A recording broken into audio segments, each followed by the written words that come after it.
This is Andrew Ochieng-Adwera. I'm an alumni of IDS Sussex, and it's really a pleasure to meet all of you. Prof was my professor, he's still mine, professor, while I was in Sussex back in 2007, 2008. Currently, I head research at the private sector entity for power sector called electricity sector in the country.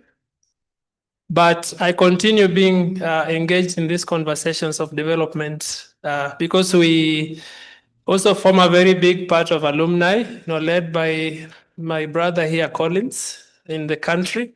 Alumni is from IDS, and we are very active in that setup. So we had something like a fireside chat last year, same time. I think some of you were there, the alumni. It was very informal, very easy. And we thought going forward, we would want to bring this knowledge to more of our colleagues and friends and partners like the IDS University of Nairobi, and be able to tap into the conversations that are ongoing outside academic space, but also within the academic space. So karibuni sana, welcome. And today we will look at the theme around development and disasters from control and care. And I'm sure Professor Kamau, Professor Ian will give justice to that topic. And as you know, this is really embedded in the larger conversation around navigating uncertainties. This is a book that Professor Ian published. And just a few words, today disasters are no longer isolated events. They are shaping the very context in which development happens. So from climate shocks to economic and social disruptions, uncertainties have become constant, not exception. Yet much of our development thinking assumes predictability, control, and linear progress. As highlighted, of course, by our speaker in his book, the challenge is not to eliminate uncertainty, but to learn how to live with it and adapt. So, of course, for us, the call is to rethink our approaches wherever we are, moving away from rigid, one-size-fits-all solutions towards flexible, locally grounded systems that can respond, learn, and evolve. I just saw a quote when I was reading a couple of days ago for Lee Iacocca that warns us, waiting for certainty may be too late. So, of course, before we welcome our speaker, I would like to welcome our host, Professor Kamau, to welcome us in this venue, and then he will invite Professor Ian Scoones. Let's give him a round of applause. Thank you very much. Then I can take the podium for a minute. Good afternoon, colleagues. Good afternoon. Wow, nice to have you all here. It's quite a pleasure to see this gathering this afternoon to be able to discuss matters of rethinking development. Those of us who work in this space will remember and recognize the fact that development is not very new. From as far back as 1940s, after the Second World War, there was need to reconstruct the world after the World War II destruction. And that's how we see the emergency of the term development. And generally, development means progress, change, transformation, all geared towards improving the well-being of the people. So from IDS point of view, we argue that development is any intervention that is done for the betterment of human being, and most likely also done by a human being, and therefore it must be people-centered. So this afternoon, I'm very delighted to be part of this conversation together with our sister institute. Sometimes many people think IDS Sussex is the parent of IDS Nairobi. We think we are the parent of IDS Sussex. So this is a good antagonism. But amidst all this confusion, we have been collaborating and working very closely with IDS at the University of Sussex. Let me begin by just highlighting one or 2 points that this year, IDS at the University of Sussex is celebrating 60 years of its existence. IDS at the University of Nairobi celebrated 60 years of its existence last year, and therefore it makes us only 1 year apart. So we can't be a parent or father to each other. We are only siblings and good siblings who do not have rivalry, right? Number 2 is that IDS at the University of Sussex, you will all recall that it was established at the time when most of the developing world was gaining independence. So it was established so that it could help in training and capacity building for government officials in the newly independent countries. IDS was established so that it could rethink and offer policies in independent Kenya. For that reason, IDS at the University of Sussex is called Institute of Development Studies. They prescribed how development was to be implemented. IDS at the University of Nairobi, I know we keep confusing, even sometimes confusing University of Nairobi with the Nairobi University, which does not exist. But IDS is the Institute for Development Studies. So these are some of the main distinctions that we need to bring on the table. But at time, you will allow me to say IDS Nairobi, IDS Sussex for simplicity. We have collaborated and worked in a number of areas and partnership. Before IDS began, IDS Nairobi started its training program back in 2000. We have quite a good number of my colleagues here who trained in IDS Sussex. We've had a lot of exchange, both for staff and collaboration in research together. So certainly, it gives me a lot of pleasure to be here celebrating IDS Sussex at 60 and IDS Nairobi at 61. And this did not just happen today. In 2005, when IDS Sussex turned 40, IDS was 39 and IDS Nairobi was 40. We had a common platform to celebrate our becoming really grown up. You say life begins at 40, right? So we were imagining ourselves in the midst of confusion that was existing then. After the turn of millennium, how do we remain relevant and geared towards spearheading development research? So 20 years down the line, we're here again to celebrate us attaining 6 decades of existence. I think that deserves a round of applause. So I see colleagues here from the Institute for Development Studies. If you can just raise your hand, my colleagues in Development Studies, thank you very much. Then we have student fraternity from IDS Nairobi. Please, if you're there, thank you very much.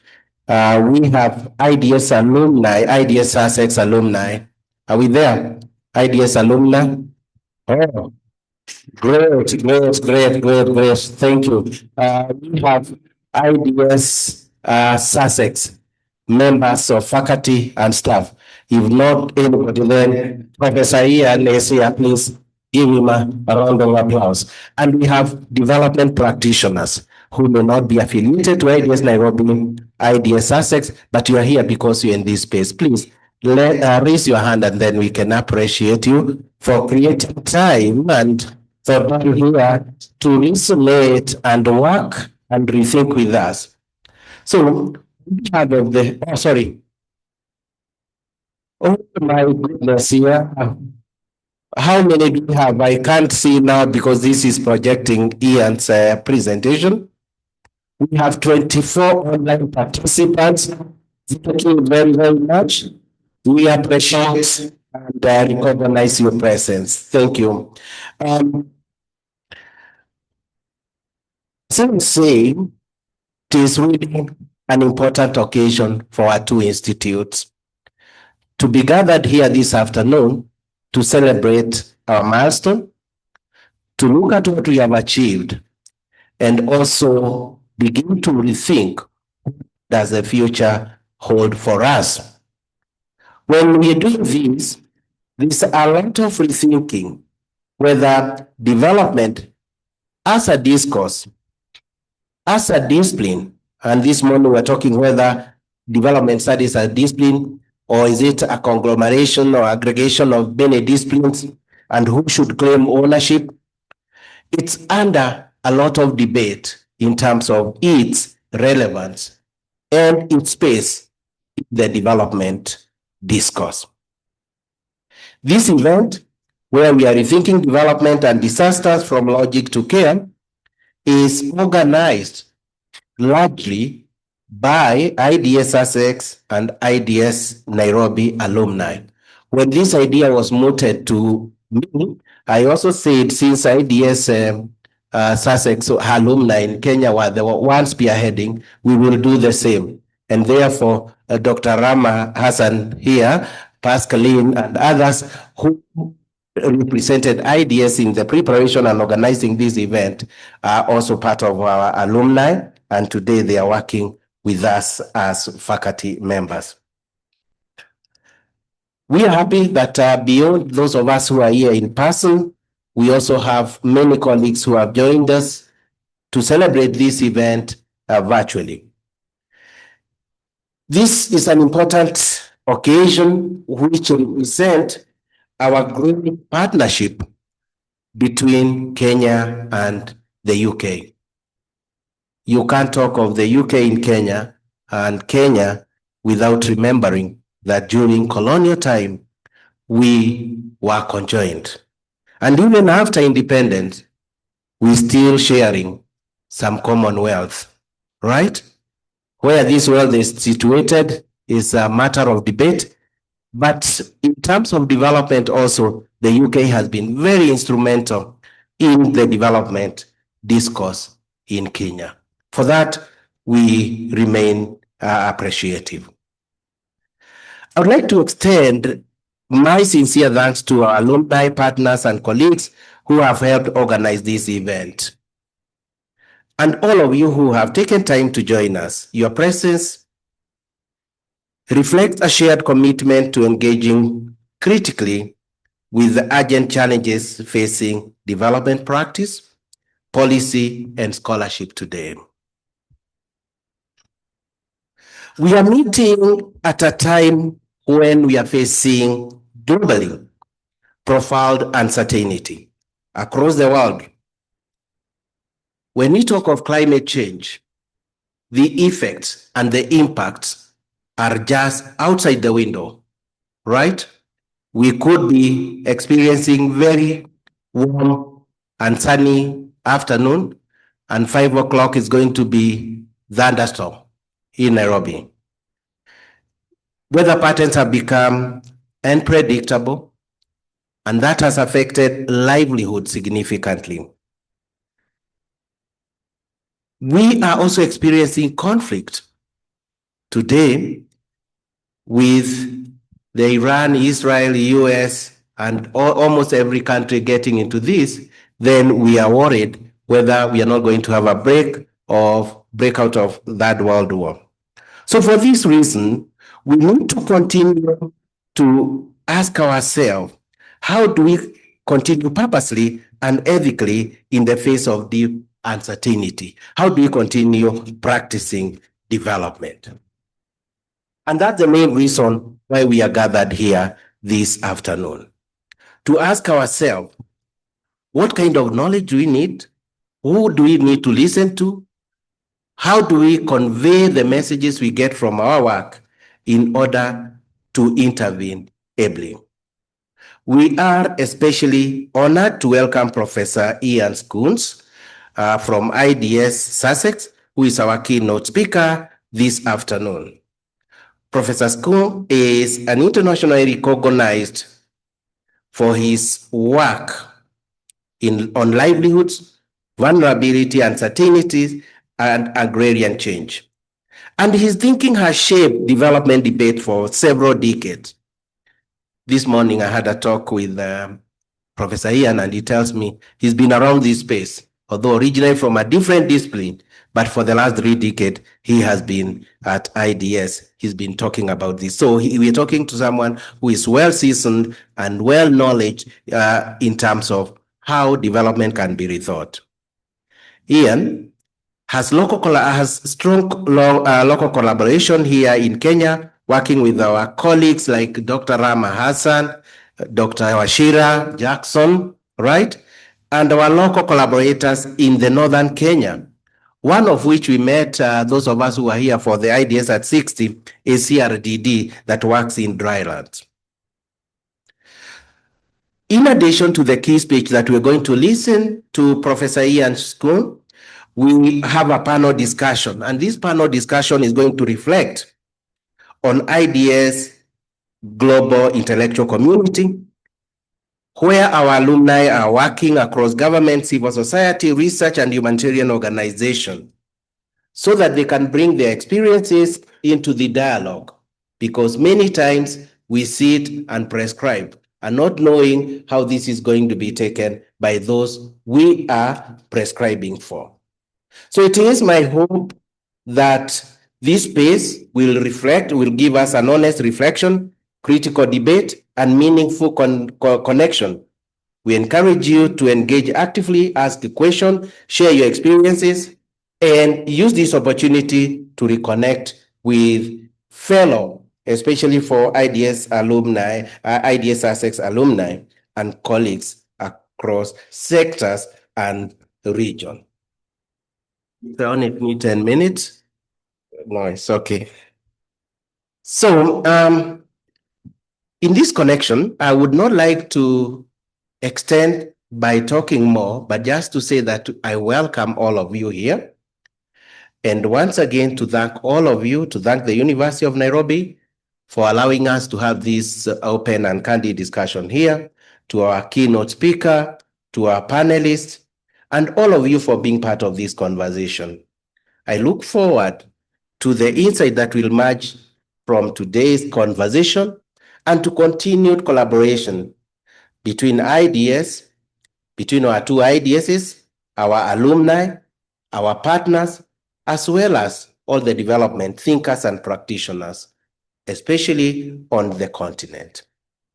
So with those many remarks, allow me to stop here and wish everybody a productive session. Thank you very, very much. Allow me now to invite Prof.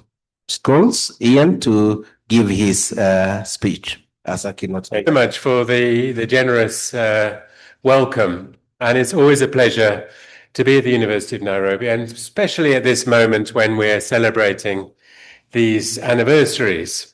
And we are very happy to pay respect to our older sibling by a year, but nevertheless, the older brother or sister, we have to pay deference to you. But 60 years is a long time, and a moment to reflect as our institutions and indeed some of us head towards pensioner status. We must ask, should development be rethought in today's world? I think the answer is yes, but I think we already have some of the ideas for this rethinking, and I'm going to share some of them around this book, Navigating Uncertainty, that you has been mentioned already, but focusing in particular on rethinking disasters and development, because I think it gives a way of thinking and a way of reflecting on practice, which allows a more fundamental recasting of development. So as I'll show, for a variety of reasons, we remain stuck still in quite a linear, mechanistic, risk-based, control-orientated paradigm, which is guided the type of modernist, technocratic, state-led vision of development in the post-independence era when our institutions were both founded. And I want to argue in this talk that this perspective fails to address some of this dynamic complexity of today's turbulent world. And this, I argue, is problematic and sometimes actually dangerous. And further, with its focus on modernizing projects as the mechanism for development, it's not necessarily compatible with the post-aid conditions of contemporary geopolitics. So, as Helga Novotny argued in her book, uncertainties are written into the script of life. Uncertainties are everywhere. Uncertainties where we don't know what the future will hold affect all aspects of development. Financial systems, trade, global health, migration, climate change, environmental change, the whole gamut are affected by uncertain conditions, and perhaps more so these days than ever as these aspects interact. Now, the book covers a whole array of different themes, and as I said, I'm going to focus particularly in on disasters, where we've got to ask, what if the world is dominated by uncertainty and complexity, not just risk and stability? What if the modernist approaches of formalized disaster planning, early warning systems, risk management, anticipatory action, insurance products, and so on just don't work, or at least don't work as expected? I'm going to argue that this is the case and that it requires some radical rethinking of how we go about responding to disasters, whether they're droughts, floods, earthquakes, economic, political shocks, or whatever. And in turn, I think the lessons we draw from this have implications for development more generally. So what is uncertainty? Let me offer a framework that some of you may have seen from my Sussex Sprue colleague, Andy Sterling, that explores two axes: knowledge about the likelihoods of outcomes and knowledge about outcomes themselves. It results, therefore, in 4 dimensions of incertitude, all of which are conditions of knowledge, not strictly of nature. So risk, in the top left-hand corner, is where the probabilities of both outcomes and their likelihoods are known or can be predicted. Uncertainty is where probabilities of both outcome, where likelihoods are unknown, even if we know the potential outcomes. Ambiguities are where outcomes are contested. So here there are questions of fairness, justice, distribution, who wins, who loses, whose values count. And finally, there's ignorance, where we simply don't know what we don't know. Now, conditions of uncertainty, ambiguity, and indeed ignorance, those 3 parts of this schema, not risk, are, I would suggest, by far the most common situations we encounter in development policy and practice. They're simply not amenable to simple risk management. And this particularly, I think, applies to so-called disaster settings. The problem is that most approaches that we use in our technical, modernist, linear view of the world close down to risk, this top left-hand corner. Now, the examples in this slide come from disaster responses in pastoral areas, but you could choose virtually any other area you like.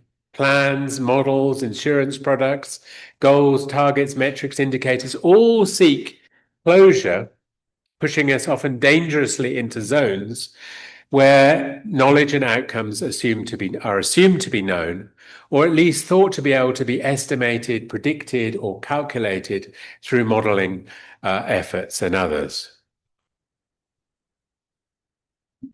There's been a huge investment in trying to move to the top left-hand corner in disaster risk management approaches, typified by the United Nations Sendai framework for disaster risk reduction. Now, not all of this is bad by any means, but sometimes, and perhaps often, it gives a false sense of security, as we assume predictions of drought impacts, for example, to be accurate, allowing us early triggering of anticipatory actions and finance, as well as the delivery of insurance products. Now, these two diagrams I took from the UN Office for Disaster Risk Reduction's website, and I'll come on to them in a minute, but they actually reflect the standard approach across many agencies and research efforts.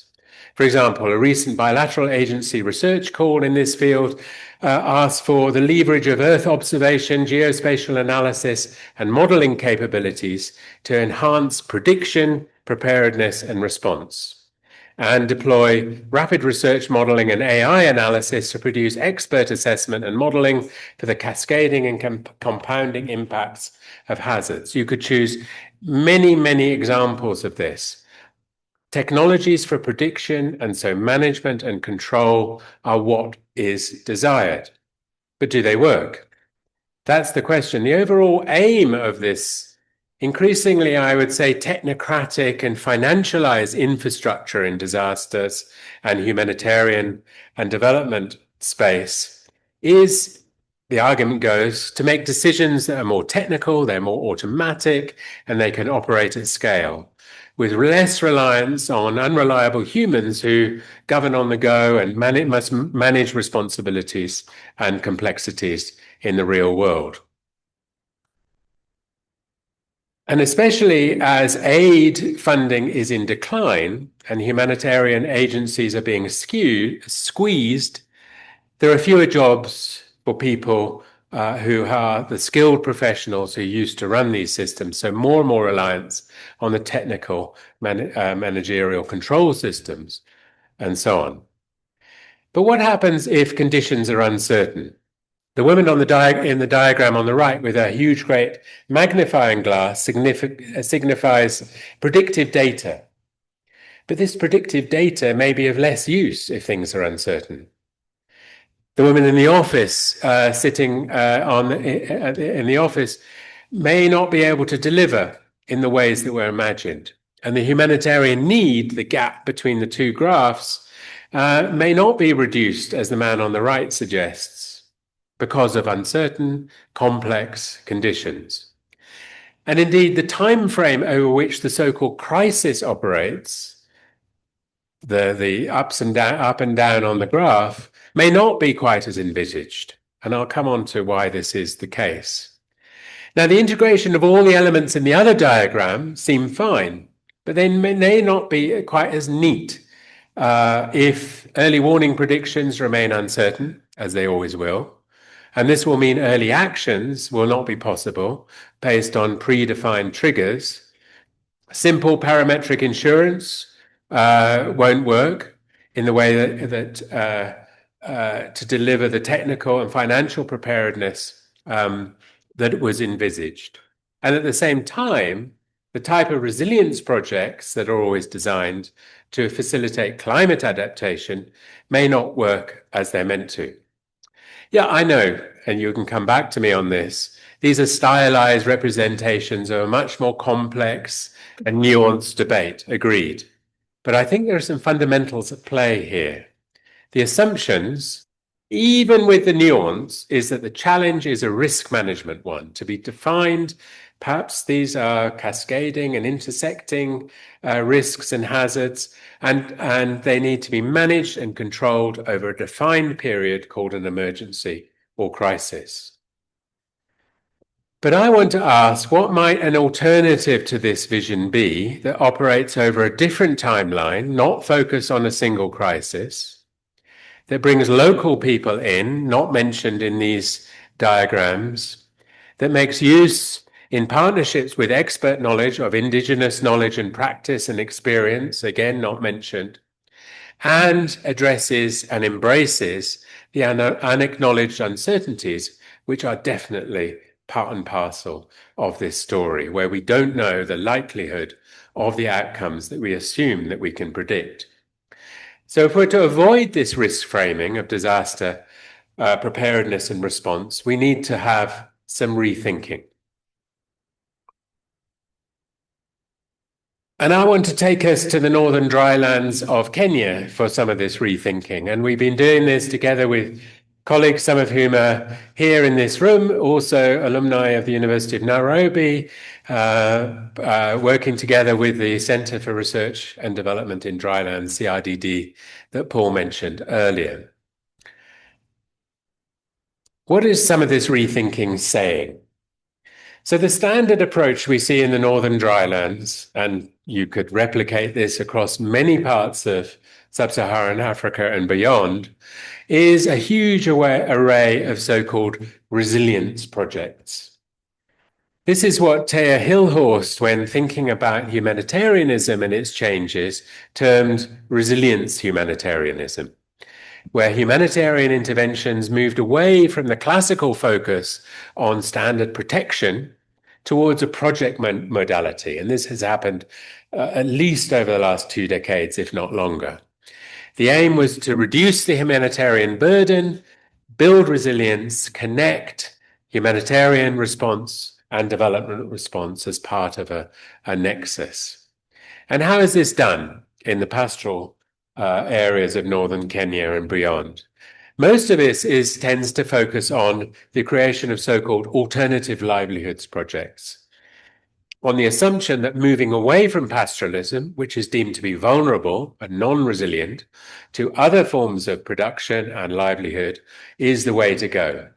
So we see dozens of irrigation schemes and fodder growing projects and chicken projects galore and vegetable gardens and nutrition gardens. You know the story. Groups are galvanized, women are corralled, youth are corralled, NGO funding is supplied, and various signboards appear across the drylands that you can see in various states of disrepair as you move around. Many of these projects have failed, not all of them, but many have failed. Why? Because they've been focusing on creating alternative livelihoods in a pastoral setting where the core livelihood is pastoralism. Not supporting pastoral systems, but actually trying to replace them. And that's one of the reasons for failure. What's happened now, of course, is that the funding, largely through aid agencies, has collapsed, and many of these activities have closed. So the big question for people working in the drylands is, well, what's next? If resilience humanitarianism and the project modality hasn't worked and now has no funding to support it, what comes next?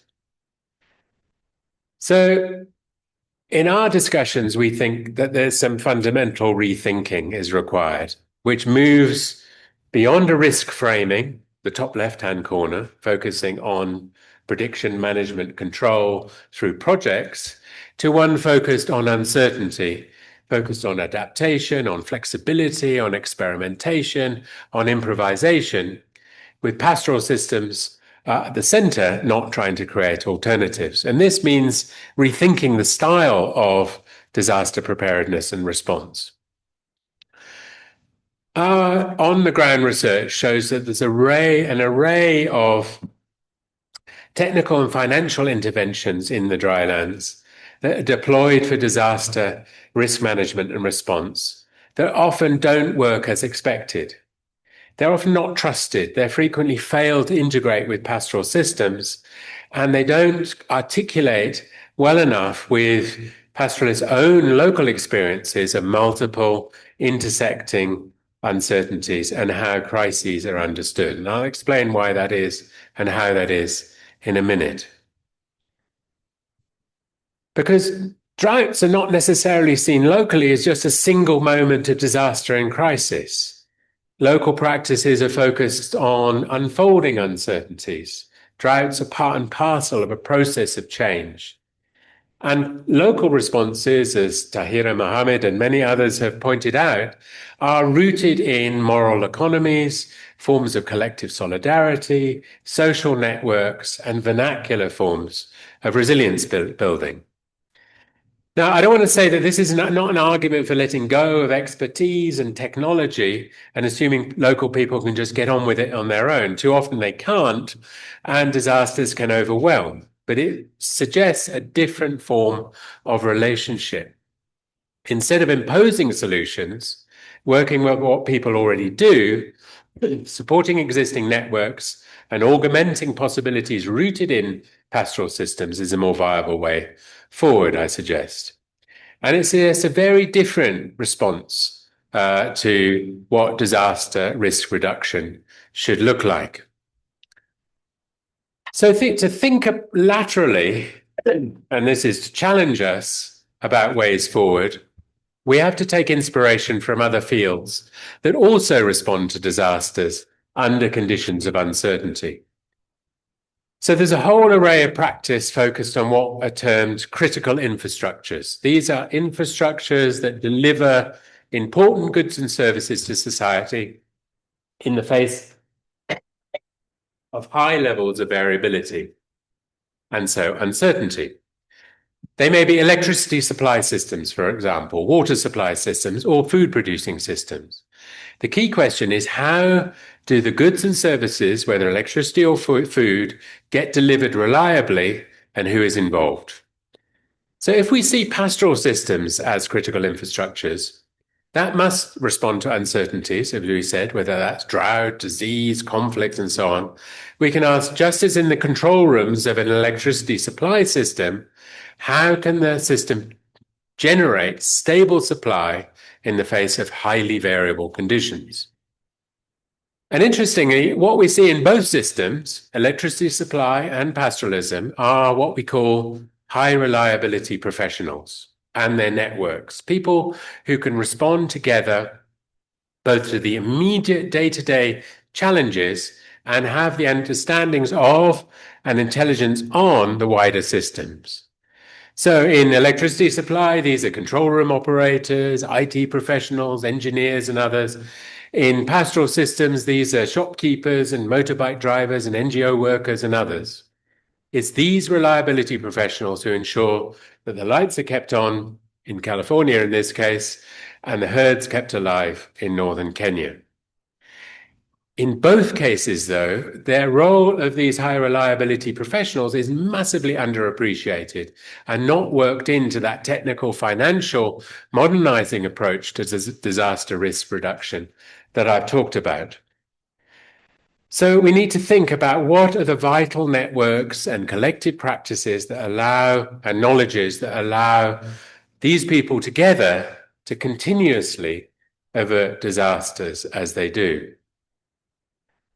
So in this sense, we say we want to move from project-based resilience, all those alternative livelihood projects that I talked about before, to an idea of resilience from below, where these high reliability professionals and their networks are at the center. So who am I talking about? In the research we've done in Isiolo, in Marsabit, and in southern Ethiopia, around early warning, there are intestine readers, astrologers, the Uchu, the Ayantu in Borana language, and local committees that come together to think about early warning and interact with the Met Office, interact with the local radios and so on. Networks that think about early warning collectively. There are shopkeepers who provide small amounts of credit, helping people manage cash transfers and so on. Again, interacting with the aid system, but not being supplanted by it. There are transporters who move water on donkeys or scout for grazing areas or conflict when there are conflicts going on motorbikes, the Boda Boda guys. There are market networks that again move over vast distances camel milk through trust-based networks. There are rangeland and water management groups, the data council in these areas, the well managers, the borehole water roster managers, and so on, who help sustain and manage the use of rangelands and water resources.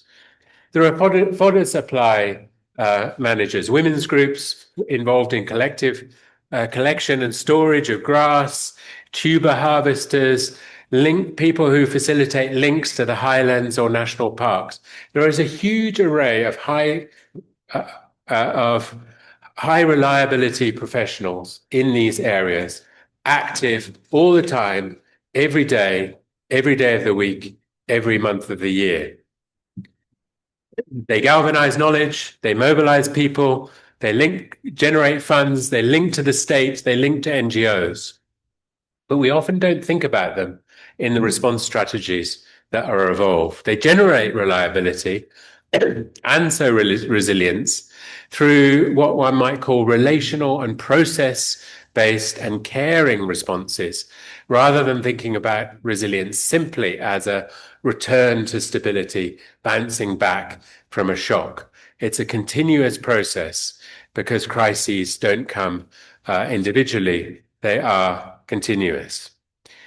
So resilience from below provides us a way of thinking that challenges project-based resilience and humanitarianism with a different type of resilience thinking and what one might call everyday resilience. This version of this table is in a forthcoming paper, but we explore a series of contrasts between these two. I won't go into it in detail, but it shows that amongst pastoralists, there are a whole bunch of practices much more aligned to the right-hand side, the right-hand column, characterized by care, and not one of control that tends to be part and parcel of the resilience projects that we've seen fail. So, as I say, the contrast may be around the framing of crisis and risk, around implementation patterns and the role of actors, the different types of expertise, forms of funding and accountability in politics, and indeed what resilience practices are. We argue that an approach that supports building resilience from below, the right-hand side, is most likely to be successful, especially, and this is a sort of inadvertent consequence, especially in the post-aid world, because it's not so reliant on large aid transfers and the existence of NGO projects. Now, such an approach, of course, will have elements of our existing nomenclature. Early warning is still necessary, but we use diverse sources of knowledge and accept uncertainty, not a singular prediction. Anticipation, of course, is necessary, but not around predefined triggers that can't be predicted, as each context is different. Preparedness is still essential, of course, but on the assumption that there won't be a single crisis, but an unfolding pattern, creating different types of vulnerability that only an in-situ network of reliability professionals can respond to. This is not early action, this is continuous action. And adaptation to climate change, of course, must be central to all of this, but in ways that support existing pastoral systems, not trying to replace them through alternative livelihood projects. And of course, the roles will be different within the development system. Less reliance on classic expertise, the woman with the large magnifying glass, fewer office-based professionals involved in delivery and impact, but instead networks of local actors able to mobilize in alliance with agencies, but this time on their own terms. And I think it's a very different way of thinking. So to finish off, what does all this mean for development more generally? This is an example of one area in one setting where rethinking in a different way is suggestive when we take uncertainty seriously. I think our work with pastoralists and disasters has a much wider implication. If we embrace uncertainty rather than relying just on a controlling, stability-orientated, prediction-based project-type solutions, development can start to look very different. So where can we seek inspiration for this necessary rethinking? As I've already discussed, we must learn from and listen to and engage with those who live with and indeed from uncertainty. Not assume we know about these places.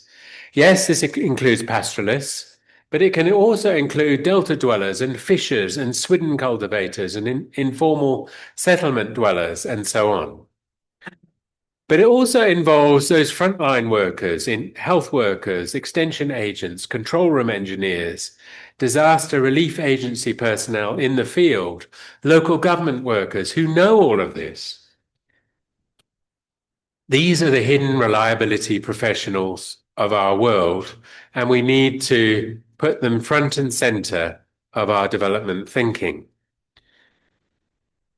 In seeking out new knowledges and framings that make uncertainty more central and rejecting some of that modernist linear thinking of the past, we've got to go beyond the Western intellectual philosophical canon that has pushed us down this line of a modernizing, liberal, technocratic, financialized view.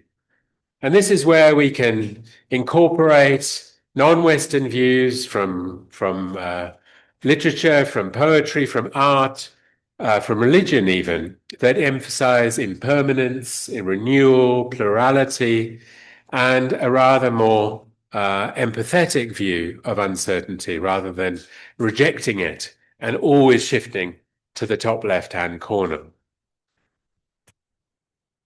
This is what reliability professionals do, think, and practice day to day. You can see a few in this picture doing their reliability professional activities at a watering point near Isiola, north of here. And we also need wider new intellectual framings in our field of development. For example, drawing on past ideas about how change happens, not just as a linear evolutionary stagist vision. Walt Rostow was the classic modernization theorist of development from the 1960s and influenced both IDSs, I think. But there are other ways of thinking about how change happens, going back to, in this case, the picture of Auguste Comte from the 19th century, as discussed in the Doctrines of Development book. So change, which is development, can be thought about differently if we think uncertainty is central. And this, again, has big implications for many areas of development thinking and practice. And again, I'm not going to go into this table again. This is a version of which is in this book. But I think as we've discussed the last row on this table, we can see the implications of moving from a risk paradigm, a control-orientated paradigm, to an uncertainty and a care-orientated paradigm, having influence on domains as diverse as public administration, legal frameworks, wider governance.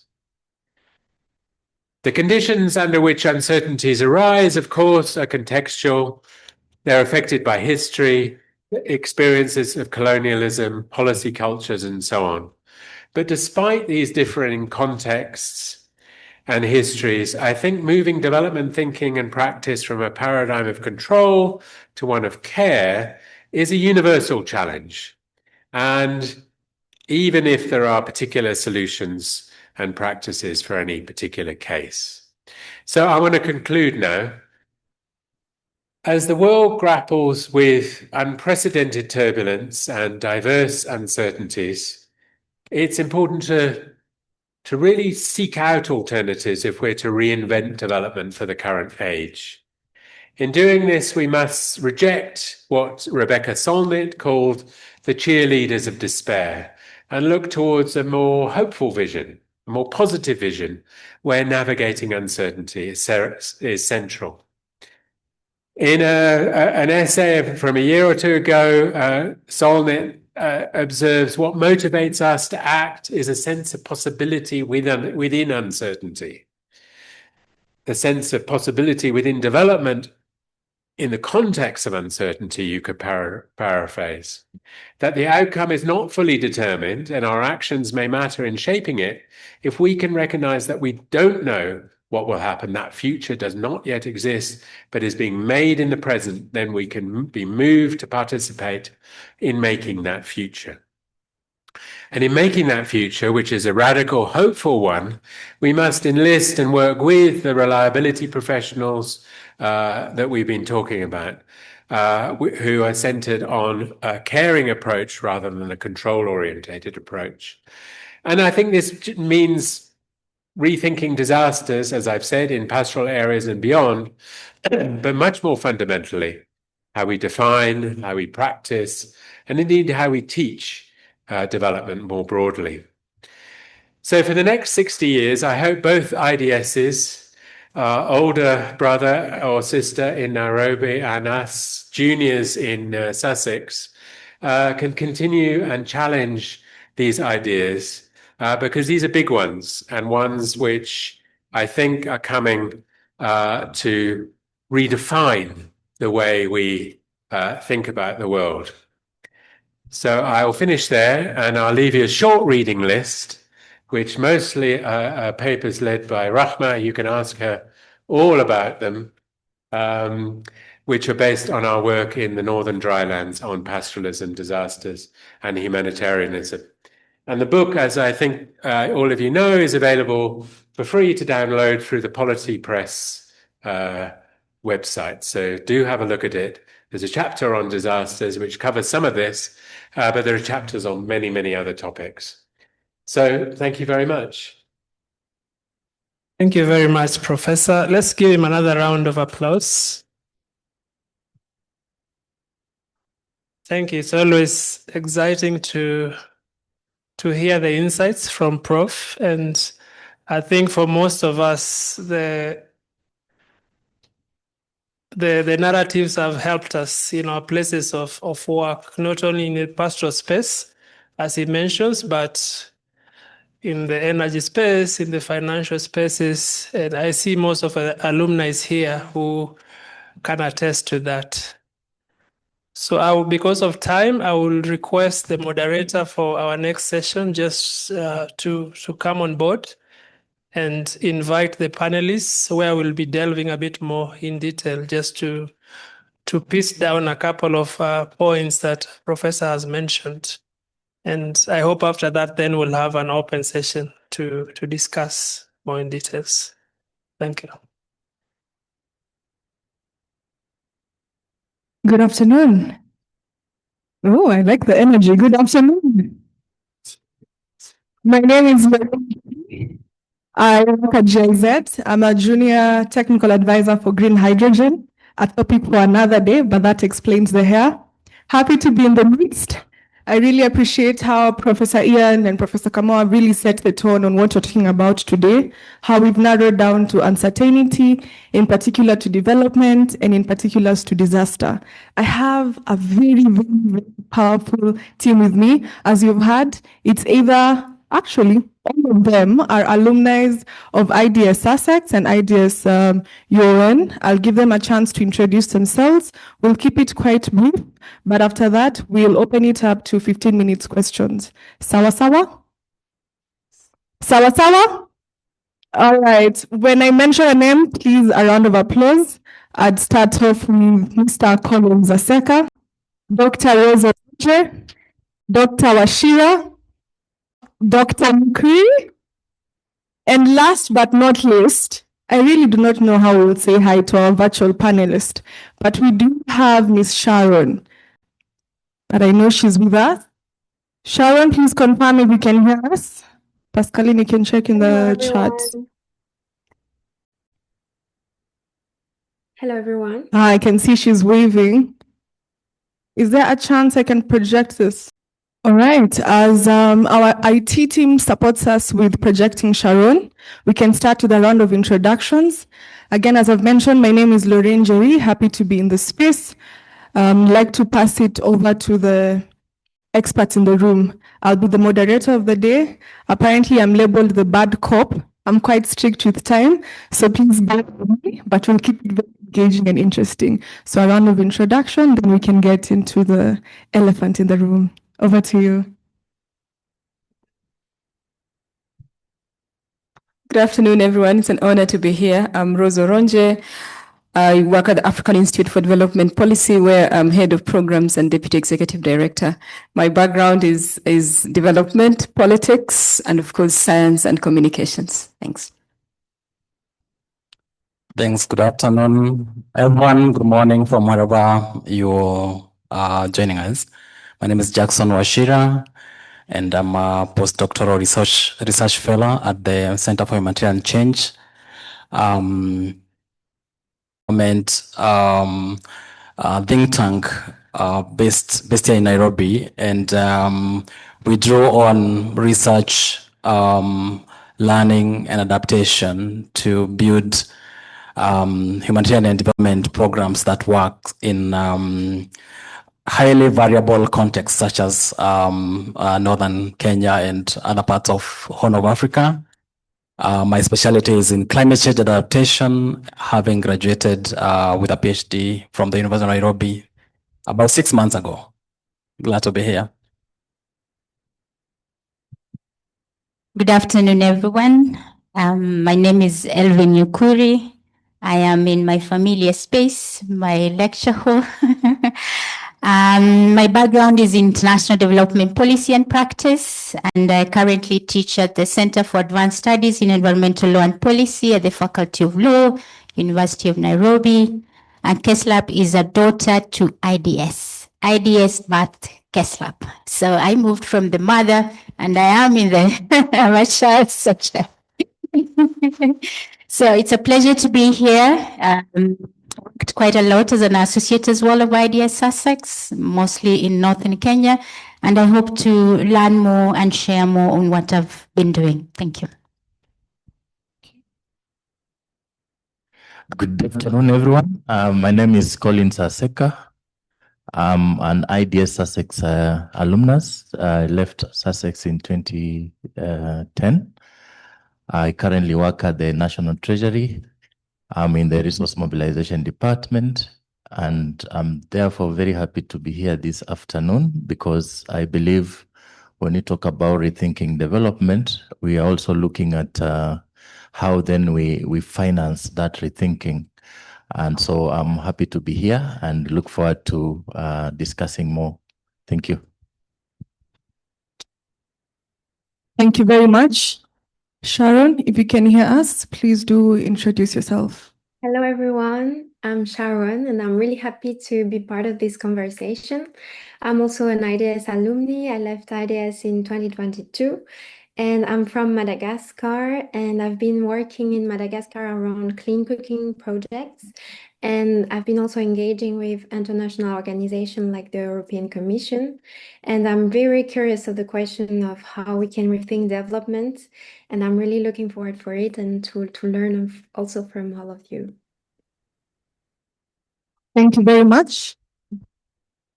Thank you for the introductions. The question is, who do I start with?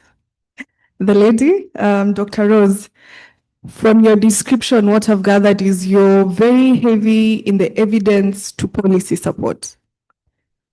With the setting that Professor Ian has laid, in terms of the frequency of disasters, the complexity of uncertainty, what happens with designing a policy based on evidence, but now the crisis has overwhelmed the evidence that you have?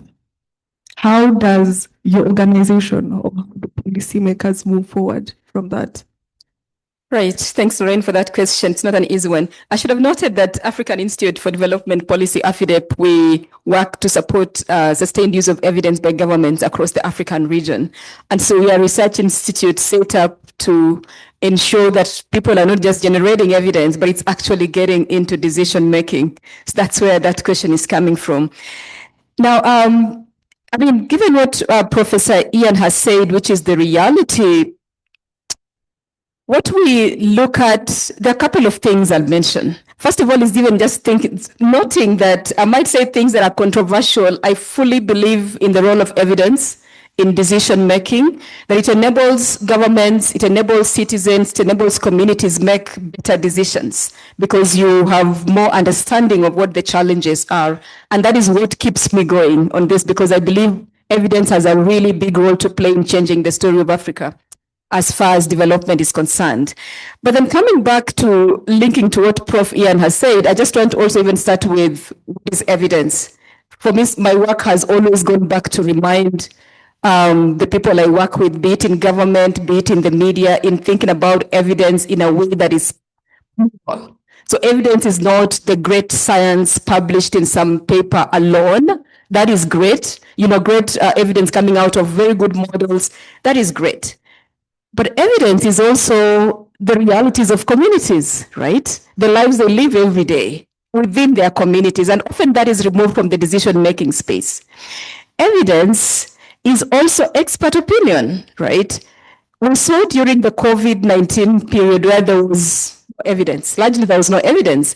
And that is the time when the space where I work, there was a lot of demand for evidence. And I'm saying that laughing because often as researchers, I'm trained as a researcher, we expect policymakers to be asking for evidence all the time. But much of the time they go with their work without asking for evidence. Collins is here. He could speak to that. He sits in a very political space. But often they go on with their decision making without checking with the University of Nairobi, what analysis do you have? What models do you have that to inform this? And so the reality is that evidence is diverse, and we have to look at it even as scientists that way, that we shouldn't just look at great science coming from the scientific process, but also look at what are the voices of wananchi? What is the citizen evidence? We've even lately come up with a name. We're calling it citizen evidence. But what are the community's realities on this issue? You know, so that when you're thinking about policies and there's so much uncertainty, people who are being impacted by those uncertainties are real people with real lives. And we saw during the COVID period when there wasn't much evidence, we saw governments drawing onto rapid reviews of what we know about that related virus to that virus, because there was no evidence of that virus. But we also saw governments listening to communities more, right? Understanding more how communities are going through this. And there was quite heightened focus on how our communities even learning about this. There was a big focus on helping communities understand the virus more, but there was also important focus on what can we learn from communities and what role can they play? Because at that point, we didn't really have solutions as a government. And as someone who works in the space of politics and decision making, I often look back and say, I wish that period we could maintain it like that, because there was more engagement with communities, there was more information provision, but there was also more learning from communities. And government did come up even with programs to support specific communities. Now that seems to have happened because there was a crisis and then we went back to status quo. You know, and so for me, thinking about even as scientists and people who work with governments, thinking about when tackling a crisis, tackling even just the normal times, let's not think about evidence as a single thing that some experts know in some place, but let's think as evidence as something that should even bring in citizen voices. It should bring in views of people. There could be views of experts. There could be even views of people who are working in communities. There are lots of groups working within communities, CSOs. So bringing in their views so that we're not looking at evidence as a few papers, but we look at evidence in plural in terms of whose voice is being heard. But also importantly, even for policymakers, not to think about evidence as the main driver. My work at IDS many years ago, and I remember having interesting conversations with Professor Ian when I was doing my PhD, is that evidence is just one of those things. Policy making is just too complex. And how do we ensure that we understand those other things as scientists So that as we engage policymakers with our evidence, we're also thinking about the politics. You know, we're thinking about the community, we're thinking about the culture, we're thinking about the religious groups, because they affect how people live their lives. So that we're not looking at policy making as easy, complex, you have a good answer, you move forward, but thinking of it as complex. You know, in terms of, and if it's complex, what are the factors? What is the role of the common mwananchi who's living through that problem? I have said a lot. I'm not sure I answered your question. You have in a different angle. What I want to get correct, evidence, your definition of evidence is from the different networks. The technical side, which so far we can confirm that there's a good system in how experts are being involved in development discussions, correct? There's also community evidence. The question that I have is there a regulator? Is there a body that follows up that the community evidence has been institutionalized? And on what happens when that evidence from community is altered? Because we've agreed that development is political. I know, again, this is a very question, but what happens when that gets the integration of that community evidence? Is that something that is present, or that's something that's lacking? It's lacking. It's lacking in most cases because our decision-making processes are still, the way they're set up and the way the institutions are set up are still quite technocratic. Mm-hmm. And so there are some efforts, I think, even within our constitution that talks about participation in all policy making, that everything should be participatory, which means communities should be at the center of the policy making process. So even if you're not thinking about the science, you're thinking about the policy making process, even at this point, that is still very on paper. So communities are still not at the center of how governments make decisions. Now, the simple question is there a regulation? There isn't. And I don't think do we need one? I don't think there should be. Because then it tries to kind of make everything very technical. I think we should have systems that when you talk about research, for instance, as researchers, when you talk about research, you don't go to communities just to ask questions. You actually go to communities to find what the problems are. And so what the research questions should be. Much of what we're still doing is defining questions and going to communities and asking questions. But can you go to communities and say, so what is the problem? And how should we, so together, how should we solve this problem? And what role could new knowledge teachers? So how are we thinking of even how we're defining research? So that doesn't mean that you need a regulatory body. I fear regulations. I kind of think it gets very systematized. But that the way researchers are thinking of how they design their research, starting from the community, not going there with a problem and questions, but going there to define the problem. They're living it on a day-to-day basis. They will probably define it better than you do. And they will prioritize the questions that need to be answered. And the government will also think like that. I mean, I know in Kenya we talk about better government, bottom-up. Is it really bottom-up? It means you go back to the mwananchi and define the policy options from there, as opposed to as kind of coming up with solutions that are already thought out and getting to the community and implementing them. And so I don't think there isn't a regulation. I don't think there should be a regulation. I think we need to change the way we do things completely. The way we do research, the way we make our policies, the way we implement them. Thanks. Thank you very much, Dr. Ari. Over to you, Dr. Washira. Just to say, you've mentioned that you're particular in the adaptive learning. And as Dr. Rose has mentioned, the example she's given on COVID, it came at a time where we didn't have evidence. So the main aspect was adaptive or adaptation. First question, how would you rate the adaptive response to that health crisis of COVID-19 at the time of 2019-2020? Was it up to par?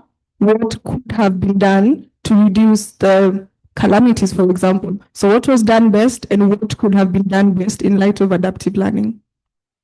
All right, thanks for that. I think the COVID pandemic was a huge disruption to not just the health system, but also the normal, or rather the routine functioning of, the globe. And of course, different contexts responded differently to the crisis. And in terms of adaptive learning, in contexts such as Kenya, we certainly saw quite, directive-oriented kind of responses, coming from, the so-called duty bearers and authorities, using quite stiff approaches to enforcing rules and regulations. But of course, that was helpful in terms of dealing with an unprecedented situation. But I think there was a lost opportunity in terms of especially learning from the frontline workers and providing feedbacks around what is working and what is not working. Of course, we would see in some of the areas, fear being instilled and sort of people keeping away and locking themselves down. But in terms of the experiences of the people who are at the front line, them sharing what is it that they were doing to protect themselves and to protect others from infection, we didn't see that coming out, very well. And I think that's really the heart of adaptive learning, that each person's knowledge and experience is valued and can be considered without a commission. Just to second Doctor's reflections, that we don't need to have a validation process to someone's experience that helped prevail through a situation. So I think that can be privileged more in future crises and can be useful in terms of giving real world experiences and solutions to the challenges of the time. Thank you very much. I have a rather controversial question. From just on the topic of COVID, but we'll definitely change to a different example. From some of the books I was reading, it was stating that, I can use Kenya. Kenya will remain disadvantaged because of the isolation and quarantine. That quarantine might not have been ideally the best response to the particular crisis. But I know that's a very long question. I don't we have some very short response to that. An opinion. Yeah, I think there was a lot of uncharted territories with COVID-19. What would be useful, because there was a lot of innovations that needed to happen on the go. What would be useful would really be to sort of reflect and document some of them on the pros and cons of the interventions that were implemented, including quarantining for the purposes of future sort of situations. I can see there's a hand being raised. I appreciate that. Yes, Dr. Really looking at it from the global perspective, everyone expected that we will all go down during COVID. The global community thought, okay, Africa, Kenya included, we are going to go down, we are all going to die because of COVID. But look at what happened. The map changed.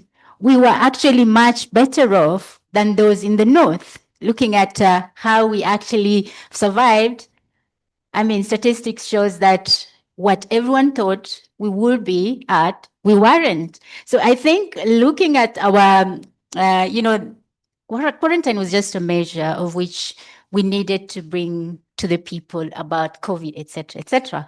But given that we actually survived in the space that everyone thought we were going to die, it means that our lived realities in the uncertainty world can actually work. So it's not that we can actually, our agency is also in place and we can also survive even in the world of uncertainty. Thank you. Thank you for that. Thank you for that.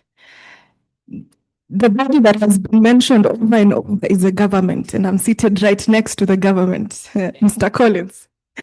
But to you, away from COVID, thank you for your responses on the same. How long ago was this?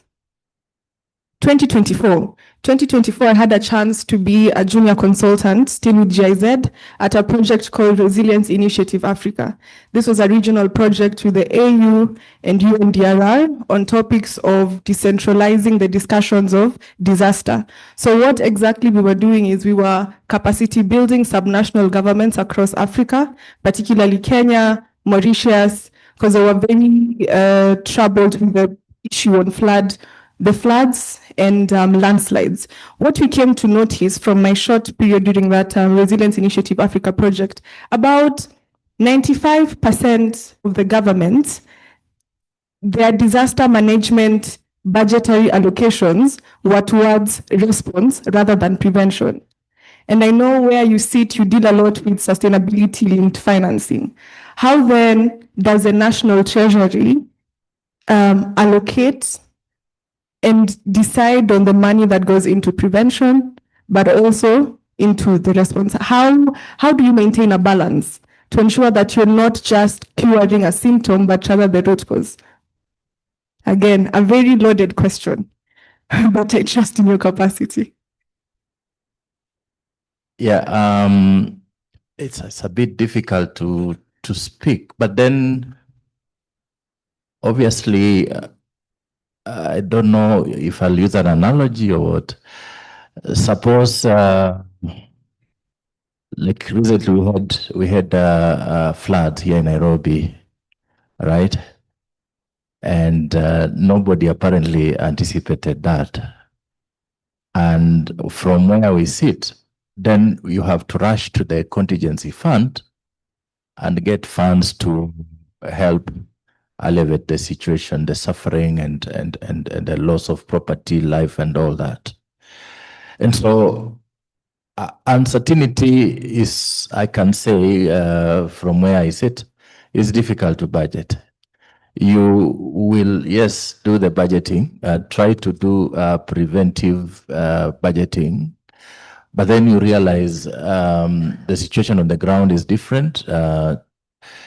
Situations unfold very fast. We thought actually at the beginning of the year that we were going to have a large-scale drought, you know, so we were even mobilizing resources for drought, right? But then what happened? In February, the rains came very heavily, and so now you have to deal with a different problem.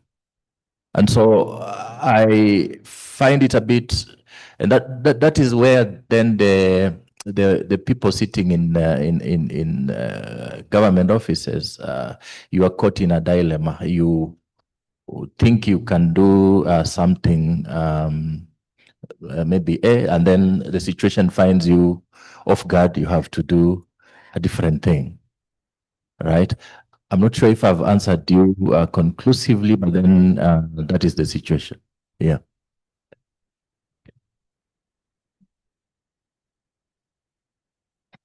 Thank you.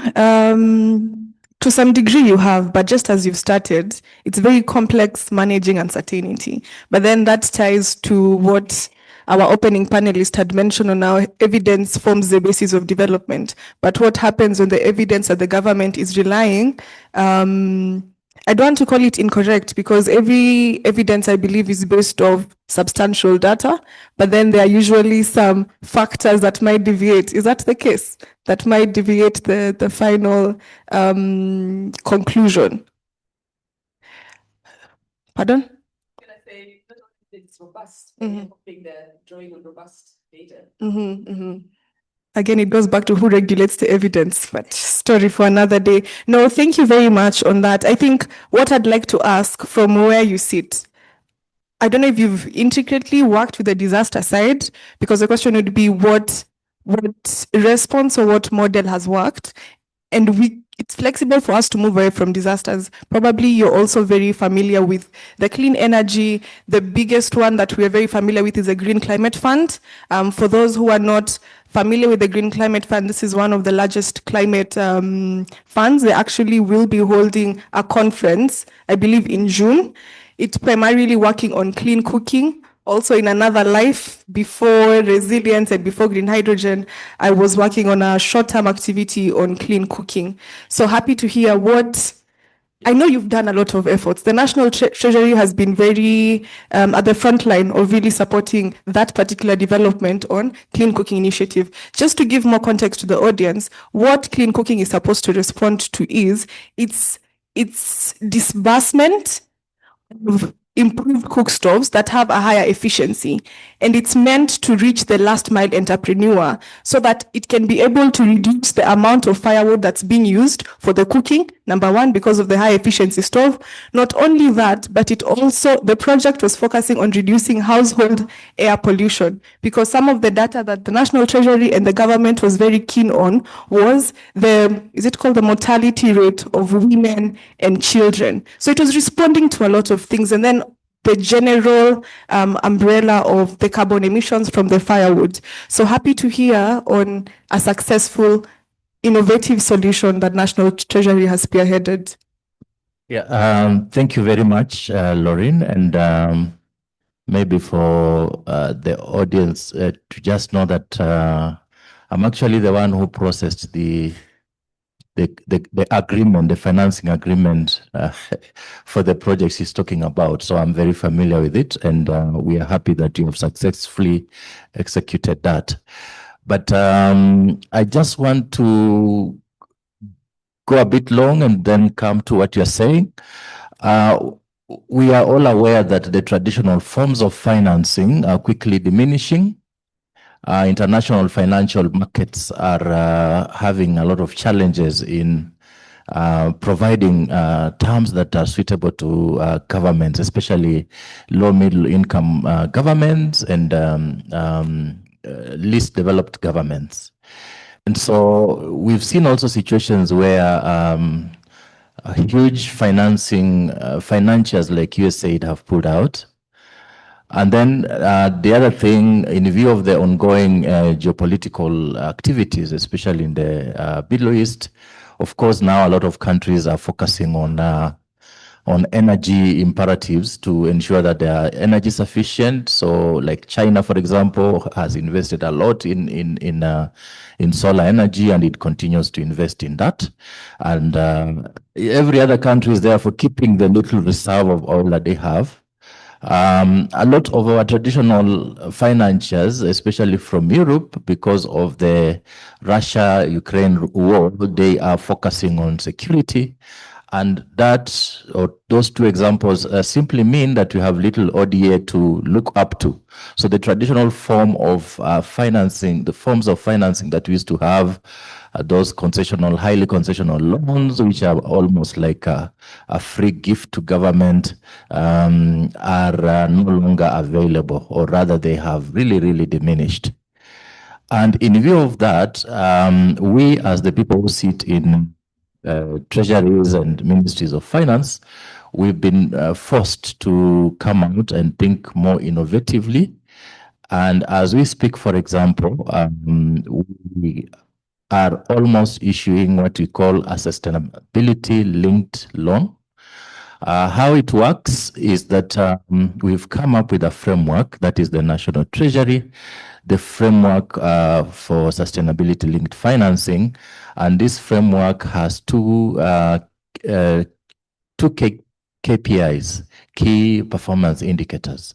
One speaks to what you're talking about, that is access to clean energy. So increase in access to electricity amongst rural households. And the second one, which speaks to, again, another SDG objective, is increasing forest cover for the traditional, rather the indigenous forests. So we've used these two KPIs, and this is very important for you to understand, to therefore sound out investors and banks who would ordinarily lend to the government at a higher rate, like for example in the Eurobond. So they will lend, for example, at 9% to the government. I'm just using that hypothetically.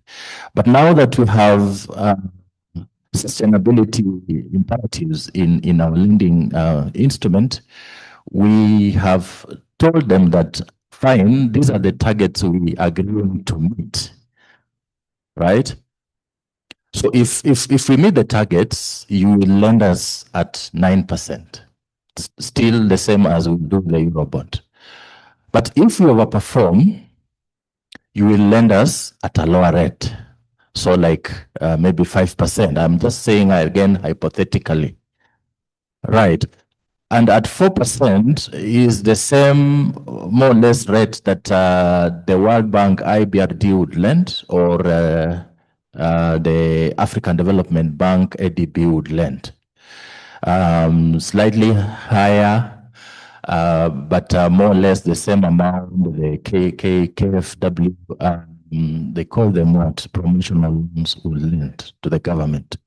But the point is, we've had to think innovatively. So it's no longer business as usual. You have to bring in innovative imperatives to prime out investors and banks to give facilities to the government at affordable or rather reasonable rate. Now,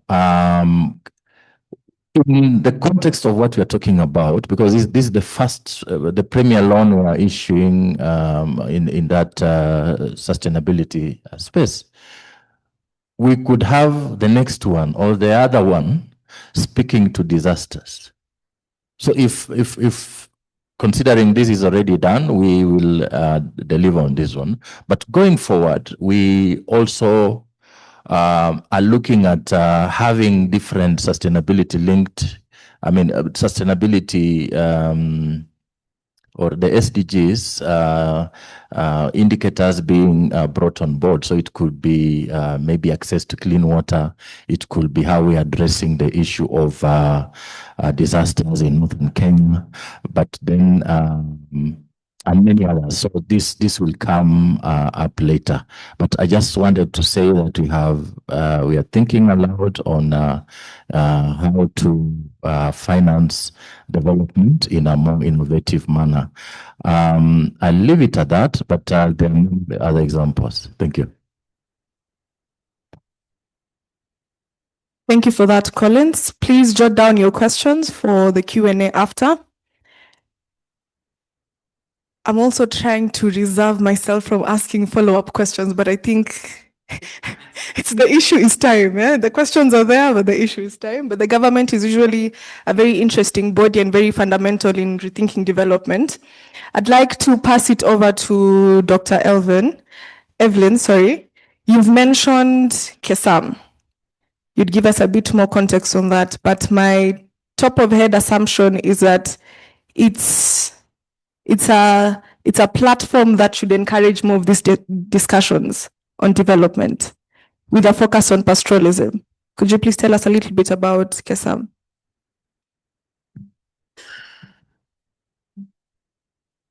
KESLAP really is you meant KESLAP? KESLAP is one of the departments, if you say, at the University of Nairobi. And this particular center, it's a center actually that is hosted by the Faculty of Law. Like I said, it's a baby to IDS. So IDS really took the approach of development work, but then we took the approach of environmental law and environmental policy making. So the platform as it is, it's actually nurtures young researchers that really are transdisciplinary in nature. So you're more likely to find even engineers taking on an environmental law aspect or environmental policy because they want to understand more about what the environment is doing. So we'll find even Others from architecture, they join us at the center and they want to learn more about environment, etc., etc. So that is what the platform does, really growing a community of practice that are transdisciplinary in nature so that they can tackle dynamic issues as it is now in development, for example. So it's not really linear as we are looking at it from a development perspective, but we are looking at it from, different angles, people coming in with different disciplines to understand a specific concept, and then we are able to broadly, address a specific issue, as it were. Yeah. All right. Thank you so much for that. In the spirit of what Prof has mentioned, we are celebrating or talking in context of development post the 60s. Yeah, we've had IDS-UoN, its anniversary. Today we are celebrating. Today we are celebrating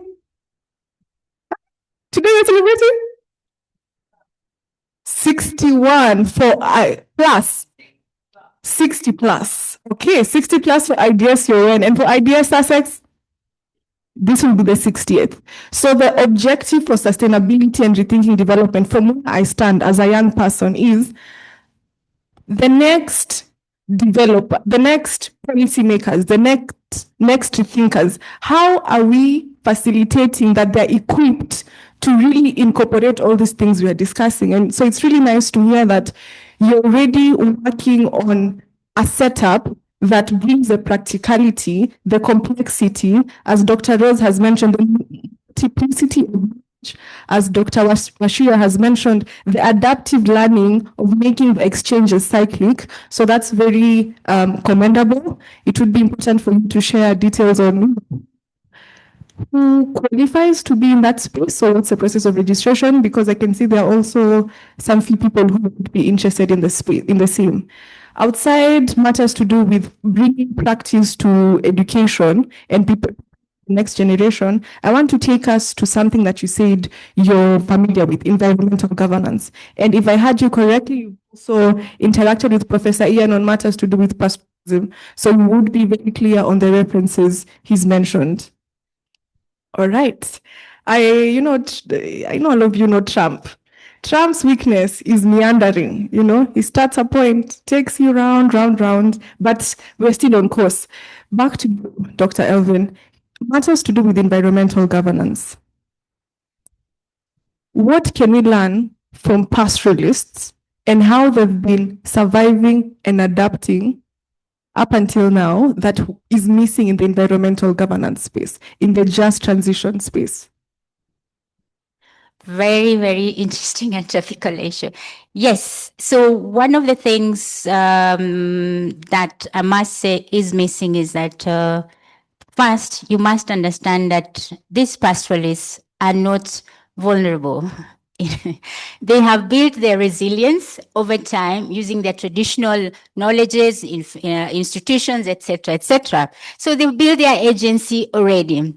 So within environmental governance, I think what we really try to miss or misinterpret is that this particular group is very weak. No, they have agency. They have adaptive managers who can actually do this work. But then we, just like Professor Ian said, we come in with our own knowledges thinking that actually they should uptake that. But we must recognize that these pastorals and their institutions really are already built. So it's a matter of us probably engaging with them more or borrowing from them what they already have so that we can strengthen environmental governance, as it were. Because when you look at it regionally, we always say that, information, like you're saying, evidence is top down.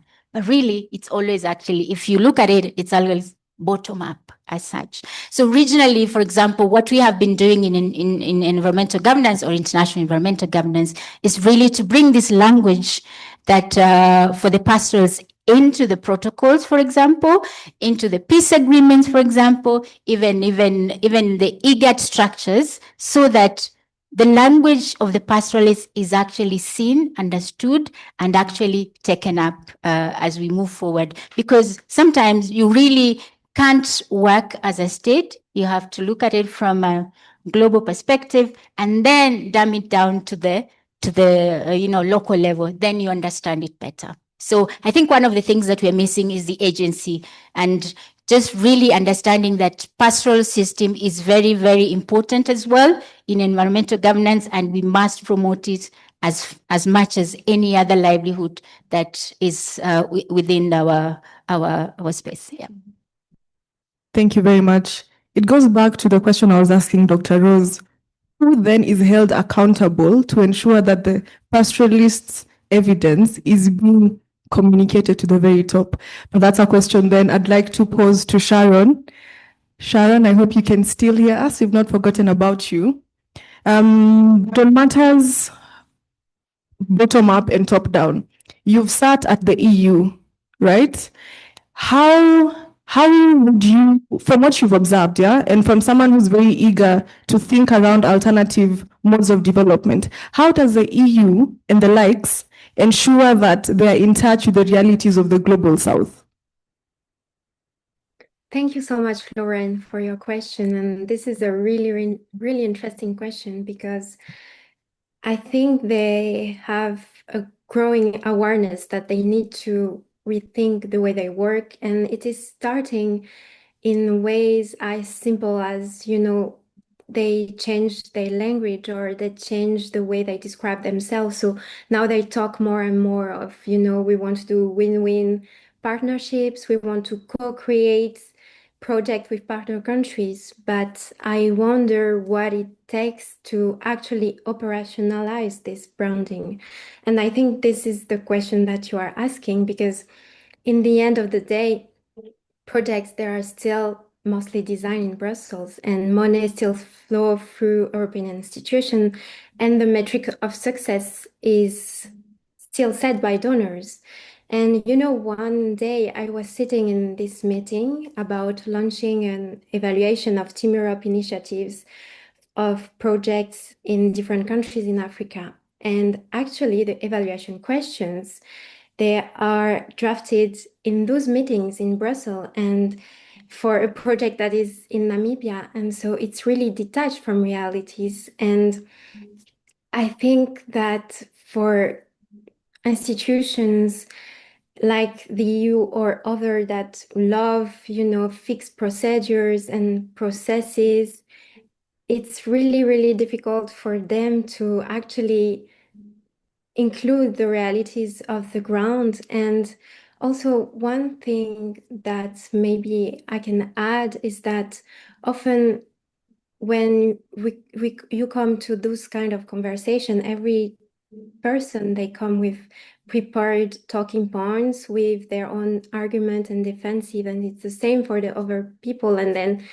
we just shake our hands and say that we did our work, but in the end of the day, we don't have space for genuine conversation that include knowledge from the ground, and where the outcome is not predefined. And it's really, I think we are missing that, and we are missing this curiosity and this readiness to be questioned and be challenged with the reality. So I think there is still a lot of work to do in this. Thank you very much. The word that's going around in the corporate world, other than people freely throwing around the name Gen Z, is they're appreciative of young people in the space because they bring in a fresh eye. So within the short time that you've sat at EU, what is one thing that you're constantly thinking, if it was done differently, maybe the outcomes would be different? What did you notice, and what would you suggest us towards rethinking development? That's a really, really good question. I think that what I would say is what, as I just said before, is really to have this genuine, this real curiosity and this real willingness to not follow the script of what you are asked to do, but really try to understand what is the issue, and to because there, I think that when you sit in those kind of meeting, everyone is just following the script and nobody really wants to question their actions or to question the way it has been done, because sometimes we say that it has been done this way and we will continue to do this way, and sometimes there is a lot of hierarchy and we just follow what the hierarchy said, but we don't really question it. And I think this is really missing in those big institutions. Thank you very much. That's well said.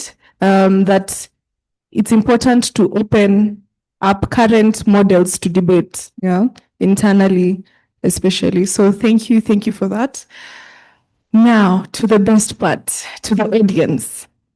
You better ask your questions, or I'll ask all the questions I have for my panelists.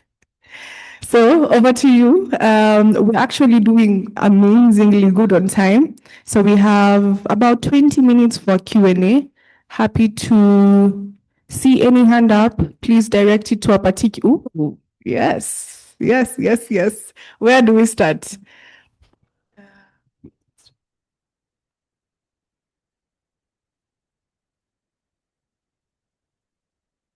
Okay, I want to thank the panelists, and I want to thank the moderator for taking us through this enlightening session. And I think, could you introduce yourself, please? yes, I'm just going to introduce myself in a while. Yes, my name is Isaac Mongar.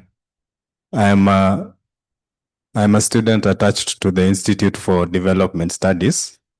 Yes, and one of the few takeaways that I've gained from the discussion is that uncertainties actually play a role in informing informing decision making and policy making. But my question is particularly on how uncertainty is significant in our day-to-day lives. How does uncertainty help shape? How does uncertainty help us strengthen the institutions that we have? Because I come from the understanding that ever since African states actually gained independence, the institutions that have existed have actually struggled to deliver services to the people that they serve. And number two, I want to understand how do these uncertainties help improve monitoring and evaluation mechanisms? Because we are still grappling with the issue of transparency and accountability, and it has now led to some challenges in our governance structure in the African institutions. And number three, how does uncertainty help shape indigenous knowledge? Because I understand that during the COVID-19 pandemic, we actually had to revisit some of the practices that we had. For someone who's grown up in the 90s and also the 2000s, terms like social distancing were not well known. But now, since COVID came, we now came to understand the concepts of social distancing and the concepts of isolation and all that. So that's what I wanted to understand. Thank you. And continue. Good. So thank you very much to Professor Scoones and the panelists. My name is John Njoka from IDS Nairobi. I'm just curious about this new definition or this rethinking development in uncertainties. If it is conceptualized with the communities, particularly with the research you people have been doing in northern Kenya, to what extent is it pure, even among those communities, from the distortions of the experts in the past? Because, we have polluted the communities a lot. until the communities think they are poor, they have nothing, or they even need to abandon pastoralism. So, because when you go to talk to them, even when we say we want to base development on indigenous knowledge, they may not even know what is that. Because I don't think we are really pure. Although indigenous does not mean traditional, okay? It simply means local. But most of the time, whatever we call local may not be existing per se. It is polluted by our technical, modern knowledge. Okay, and I'm talking about it because I also have been doing research in northern Kenya, maybe not in the areas where you have been going. And most of the time, when you look for something indigenous, even now, IDS Nairobi, we are developing a course on inclusive conservation. And one of the problems we are getting into is how you talk about inclusive conservation and using, for example, indigenous knowledge without the pollution of the modern systems. Because to what extent are you going to distance yourself from the modernist UN system, top-down systems? Because development is also very political. The ASECA from Treasury has already said when he was introducing himself, how you are going to finance this model of yours. Because the financing is political. Okay, the financing is political, but you want to do things on the ground. And also, sometimes when we see that development which is different is going to be low cost, what do you mean by low cost? What is the basis of the cost? Because sometimes low cost, we are thinking in terms of Kenya shillings, but the question is, when you look at the livestock you showed us there, and the resources which are in those places, actually, when you deal with the resources there, and if they were to harness their resources, it's not low cost. Okay, depending on what you are calling the resources. So I think also my problem of some of these definitions is that you are dealing with the two realities, and we are sitting here speaking about Trocanas and Somalis in English. We are only a bit say about the whole situation. So to what extent can we define development for them? And they are going on with their Somali and Turkana and Masai and other languages. So it is very complicated. And I think perhaps we also need to think about whether we are doing justice to the whole philosophy. I hope I'm not confusing the thinking.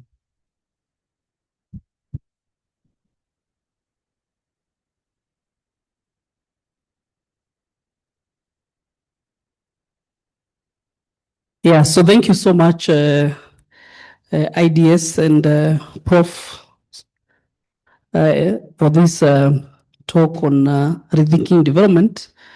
My name is Douglas Owanja. I'm a PhD student and a researcher here. And as an economist, I keep finding myself being lost in development studies. And once in a while, I keep asking myself, am I a development economist or am I a pure economist? So, but to say the least, I, as a person who have a bit of foundation on behavioral economics, which is changing the way we look at development in the modern world, I think your talk could not be better placed than today, because I think I have, for many years, development, especially in the eastern, on the northern part of Kenya, and those areas that are very, we call them ASA regions, has been based, sometimes I view it as a cash cow for the government, because some of the problems we face there, we are 60 years old, even 60 years old as a nation, found a solution. And now when we bring the concept of us shifting from control to care, then it becomes very valid, because what has not worked for the last 60 plus years then needs rethinking. And that's why your talk is very, very pertinent. And then that now brings me my question to you, because we know the concept of development in Kenya, and I sometimes call it the politics of poverty sustenance in Kenya is very political. You know, there's a lot of policy that goes to that. So when we talk about control, of course, that's where we want to come from. Who are we fighting? Who are the people you see don't want to let go of these issues that we want to talk about? But Again, when we shift to care now, where we want to talk about the citizens themselves and immersing ourselves into them as the people who are professionals. When we go to the communities, again, to provide this care that you're talking about, then the community are going to know what does the community need now. Because one of the biggest challenges they face is that they don't have trust. Anytime they see a UN car there, anytime they see a World Bank project coming in, it's about remittances and sustaining them for some period of time. So what do we need to do to these people again now to embrace care, to feel like we care about them? So, but I also like your concept of resilience from people. And I can tell you that it is very timely because it aligns with what our government now is talking about, what Dr. Rose there was talking about, bottom up. So could you also talk about bottom up resilience, So I really like your concept, and I think your talk really is really challenging us to change our mindset as to what it means to fight, to have a new way of looking at development. Thank you. Thank you. My name is James Jero from IDS. I just want to make one comment and also thank the professor and the panelists for the good presentation. But I do agree and associate myself with the comments that we actually need to rethink. And when I listened to the resilience or moving from control to care, what kept on leading into my mind is, as we do this, where is the space for technological changes that we are seeing? Where is ICT in this? Where is AI? Because we cannot just look at development and we know what is happening today. Whatever changes that we'll be seeing, whatever resilience that we'll be coming up with, we'll need to bring in the technological changes. So digital technology is important. And my question to Prof is, where do we bring that? In the matrix that you earned, I did not see anything about that, but I'm wondering whether we should actually not be focusing on technological change as one of the key things. Thank you.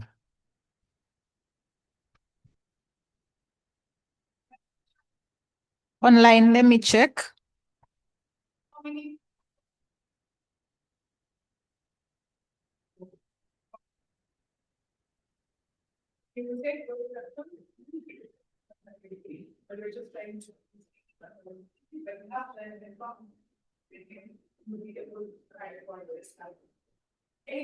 No question online. Yeah, thank you. And my name's Gilo Catelo, and I am a humanitarian worker, but currently not attached to any organization. And I have a question for Mr. Collins, but before I ask my question, I just want to make a comment.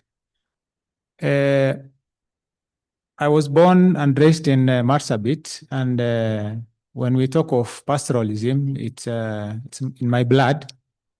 And the comment I want to make is that when maybe the biggest disasters that affect pastoralists is drought.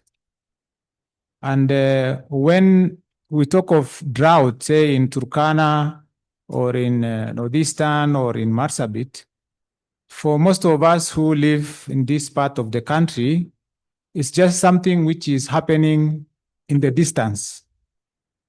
And recently, I think around towards the end of last year, we had an emergency in Northeastern where livestock were dying. And when you listen to some of the comments from Kenyans who are not in that situation, sounds like it's something which is happening in the distance. And the comments are like, it's just something happening in the distance.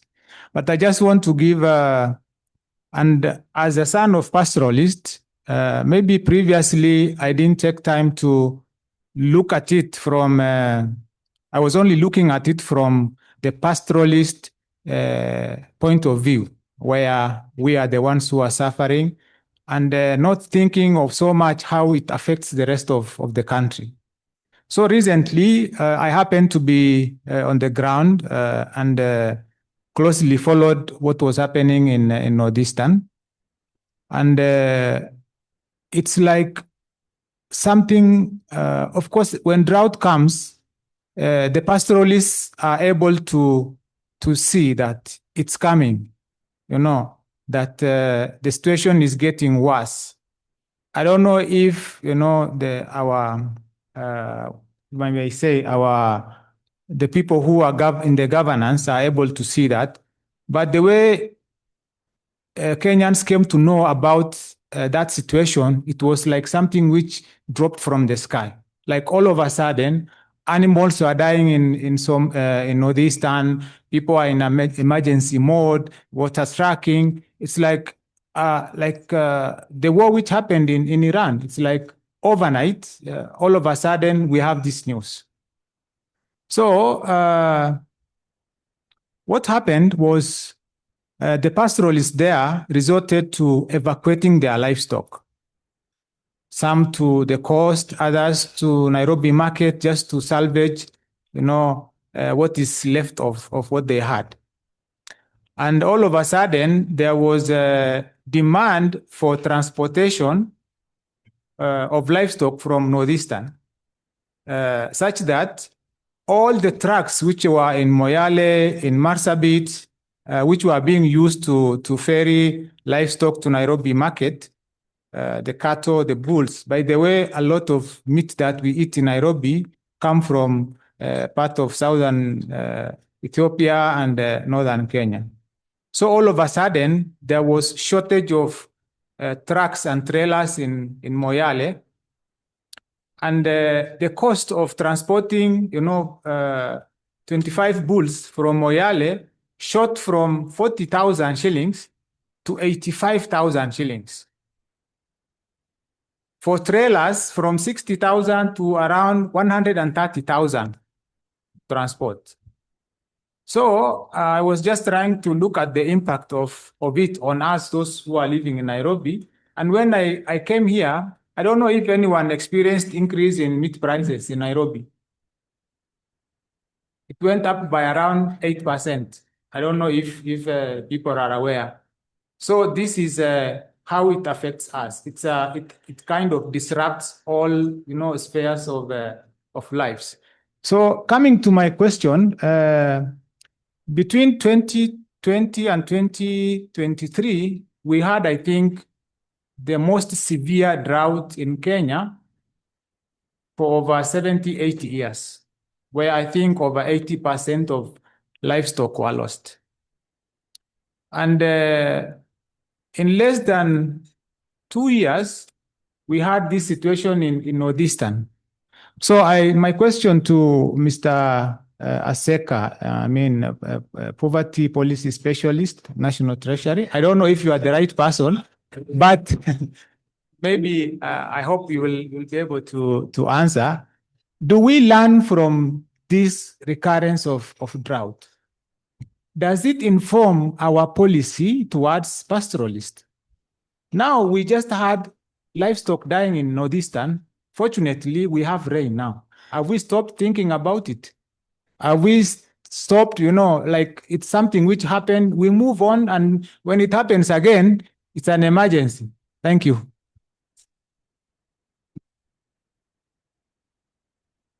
Okay. Yeah. Thanks. Yeah, my name is Jürgen Hagmann. I work for a private consultancy company. I've been around for a long time. I've got two fundamental ones. One, uncertainty. I mean, I've worked with pastoralists from the mid-80s onwards, and everybody is clear every few years, maybe 3 out of 5 years or whatever is a drought. Yeah. Is that uncertainty or is that predictable? You mentioned floods in Nairobi. Since 1985, when I have been here, I don't think I have lived 1 year without floods. Is that a surprise? Are we really saying this is uncertain?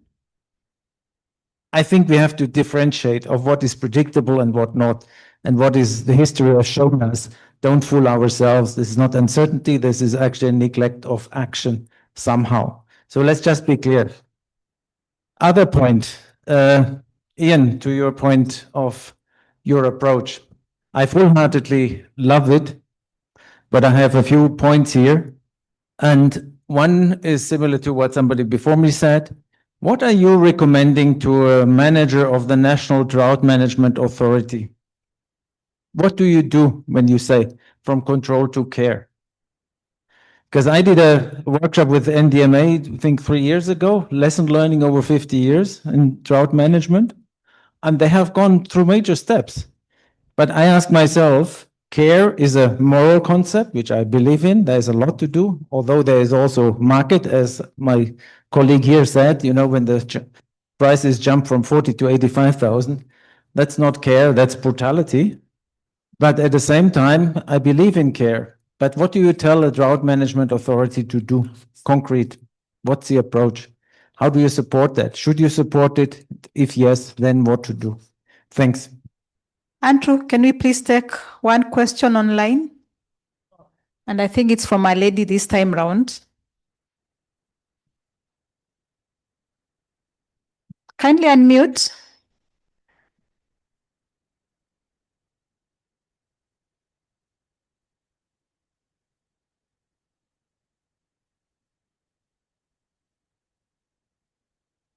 I hope I'm audible. Yes, we can hear you now. Okay. Hi, my name is Divya, and I'm from India, a PhD scholar in development studies. So basically, my question is to Dr. Ian.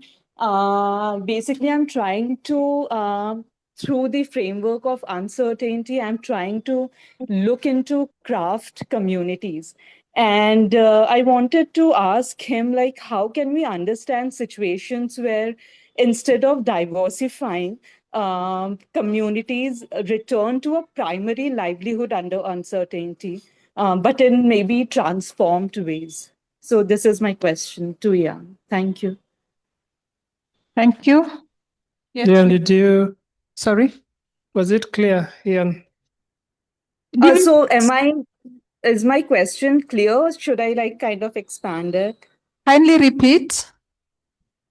Okay, so basically, to talk about Dr. Ian, his work often emphasizes on livelihood diversification, right, as a key response to uncertainty. However, I'm trying to do my research with a weaving community based out of India in Kutch, where I'm observing that they are, you know, instead of diversifying livelihood, they are actually returning to their primary livelihood as weavers. And after earlier phases of diversification, though in transformed ways, through different materials, yarn materials, and markets. So, how might Dr. Ian's framework of uncertainty account for such processes, you know, of returning to a core livelihood under changing market uncertainties, rather than diversifying livelihood opportunities? I hope I'm making sense. Yeah, it's clear now. Okay, thank you so much. I think one last one, and then we can hand over to the panelists. Thank you. Yeah, thank you so much. My name is Maureen Chepchumba. Also, I'll address Mr. Aseka. I'll make it really short. We were told that the recent forecasting for the flood that happened was predicted 7 days ago, meaning this evidence was lying on someone else's desk, okay? And whoever that person was, if they were thinking from a caring-based approach, I'm sure they will be asking themselves important questions like, what makes common wananchi feel safe, and rather maybe release this important evidence to help caution and prevent these losses that we face. And as much as we need important things like system, leadership, and funding to help the rethinking process, in my opinion, as simple as behavior change, or rather a mindset, is one step to help in the rethinking. Because if these things were distributed, we have all this evidence that was accurate, would avoid this, the loss of life. So, Mr. Aseka, according to you, one simple approach to change these recurring incidents. Thank you so much. Over. Thank you. Thank you very much. We're done with the questions, I presume. Thank you very much. It's very, very loaded. How I'd like to go about it, since the last question was addressed to Mr. Collins, I know you have about 2 questions from the audience. Yes, and if there's any other question that you can seemingly respond to, please feel free. After you, we can hand it over to Prof. Ian. You can touch base on the particular questions. Happy to reiterate what they were. Okay. Then over to the other side as well. But over to you, Collins. Yeah, thank you very much. So working at Treasury again is very sensitive. Everyone assumes you have all the solutions. So I'll try as much as I can to respond to what I can respond to. A very good question was asked about how uncertainty can strengthen institutions. A very good question. Now, uncertainties make us or make people realize that then you are on your own. So a good example is COVID. When COVID came, every other country was looking at their own citizens. So for a long time, people were dying here as we waited for the vaccine to be developed elsewhere, tried. And even when they tried it, it was working. They had first of all to vaccinate their citizens. We now have this problem of US, Iran, US, Israel, Iran, already without guessing, we soon have very huge shortages of fuel. And that will have a very big impact on our economy. And so every other country is, who are wise, like China, for example, they were stockpiling fuel. They were also working on their solar or alternative sources of energy. And so my point on that is that uncertainties therefore make one left alone on your own. So how to deal with that? How do uncertainties therefore strengthen institutions? One is then you're left to innovative because you are on your own. So you'll have to look around and ensure that you are innovative. In this case, therefore, for using the examples I've provided, you will try and see how best to use the little energy or the energy sources that we have in a more sustainable manner. Then uncertainties also force us to be adaptable, right? Because if it is a flood, or rather if it's a drought, you don't know when next it's coming, and therefore, to use an example of, say, pastoralist, you may want as much as possible to look around and see whatever pasture you have, you use it in a more sustainable manner. So then that helps on the adaptation. Then lastly, we have the issue of transparency and accountability. So because the resources you have access to are not very predictable, one is forced therefore to be more transparent and accountable. Well, we can discuss this later on, but then I want to respond to the question on the gentleman from Marsabit. I wish to say that I'm aware of a very good program which is called Financing Locally Led Climate Action, financed heavily by the World Bank, financed by other development partners, where then communities come up with programs that enable them to handle or adapt, mitigate climate costs or rather climate-induced issues. these have been left to counties. So it is county governments to come up with plans to therefore address issues affecting them. And this program really has more financing to northern Kenya counties, because then that's where most of the unpredictability of weather patterns has been felt the most. But I want to flip it on the other hand, because we may want to point fingers, but such a program is community-led. So unless the community itself speaks out and says, okay, this is the issue we have. I mean, like you rightly said, as in Nairobi, we didn't know. Some of us, the farthest we've gone is Isiolo. I wouldn't know. I'm not saying I haven't gone far much north, but for someone who has not traveled the country to see what is happening there, where the problems we're talking about are rather perennial, it's difficult unless the community speaks out and says, fine, we have these issues that affect us. In our budget as county governments, we've given more priority to disasters or rather uncertainties. It starts with you on the ground. When we say bottom up, is not you expect the bottom up to start from the national government. It doesn't work like that. The little resources we collect at our county level are always on revenue. What are we doing with it?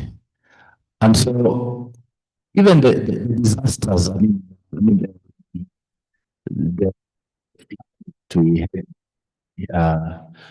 recently, well, the county government has money for that, has money to do drainage and all that. But if citizens don't speak out, don't ask questions on how these resources are being used, you may be blaming the wrong people. But I'm not saying that we're running away from our responsibility. And I'm happy to progress with the discussion outside here during the networking. Thank you. Thank you very much. I know the audience would have loved to have some follow-up questions, but we'll take it outside. Professor Ian, a question to you. Would you like to come in now or after? Okay. Over to you. All right. Over to you. Thank you very much. And thank you very much for these reflections and comments. I thought Collins was going to get lots of questions because the Treasury is always right there in the center. But I think his answers are important because very often we construct the state, and particularly ministries of finance, as the structures that will deliver and do things for us. But in conditions of uncertainty, as you said, you don't know. You don't know where the budget is going to come from, how it's going to be managed. A war comes from somewhere else, a flood comes from somewhere else. You don't know. And it requires a very different type of state and state official to be able to be humble, to be reflexive, to be adaptive, to be able to improvise, to be able to decentralize and to listen to what's happening from the ground. And we haven't, to be honest, constructed our states and our state institutions, nor indeed trained our state officials to do all of that, because we expect the state officials to know in advance. They don't. So that's why it's important to, as it were, bring uncertainty into the center of the state in order to reconstruct our thinking of what states do and state officials can do.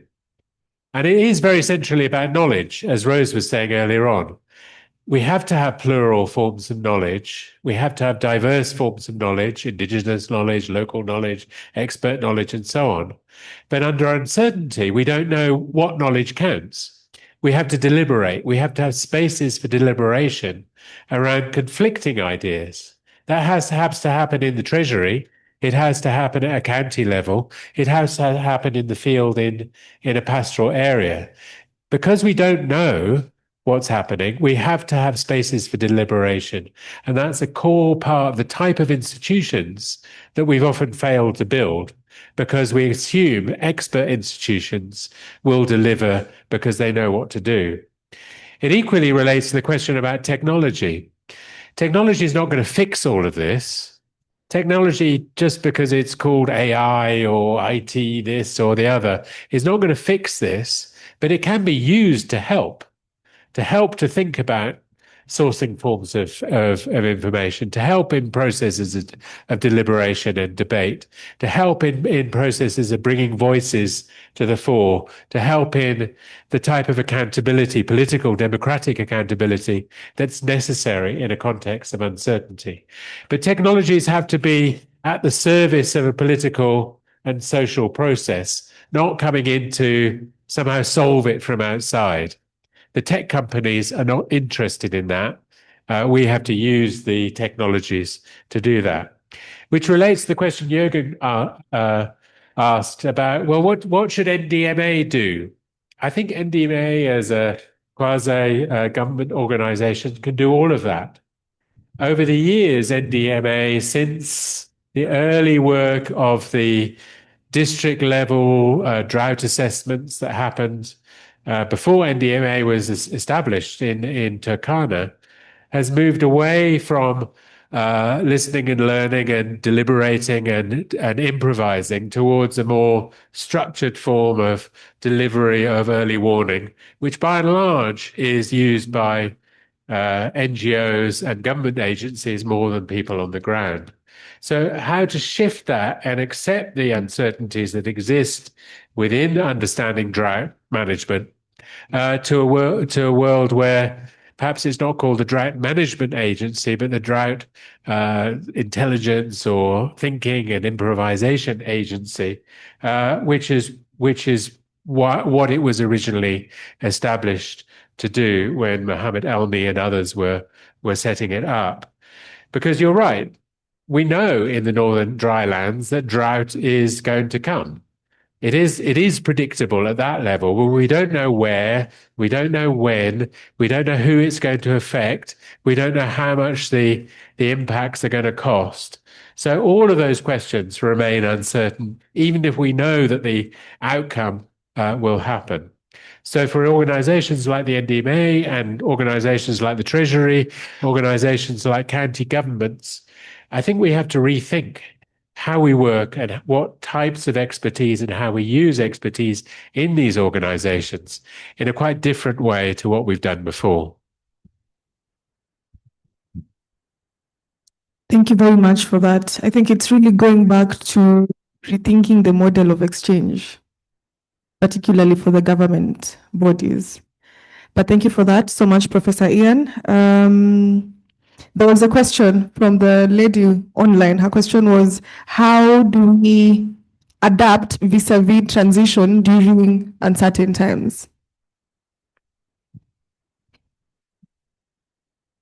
I think the principle of experimentation, improvisation, and learning is absolutely essential to responding to uncertainties in this way. And embedding those features in our organizational practice is critical. Very often, though, the organizational frameworks that we use, the log frame, the budget plan, you can think of all sorts of systems that run against that. There was a wonderful book written some years ago by Yun Yang on why did China become less poor? And her argument was very much that it was about this process of what she called directed improvisation.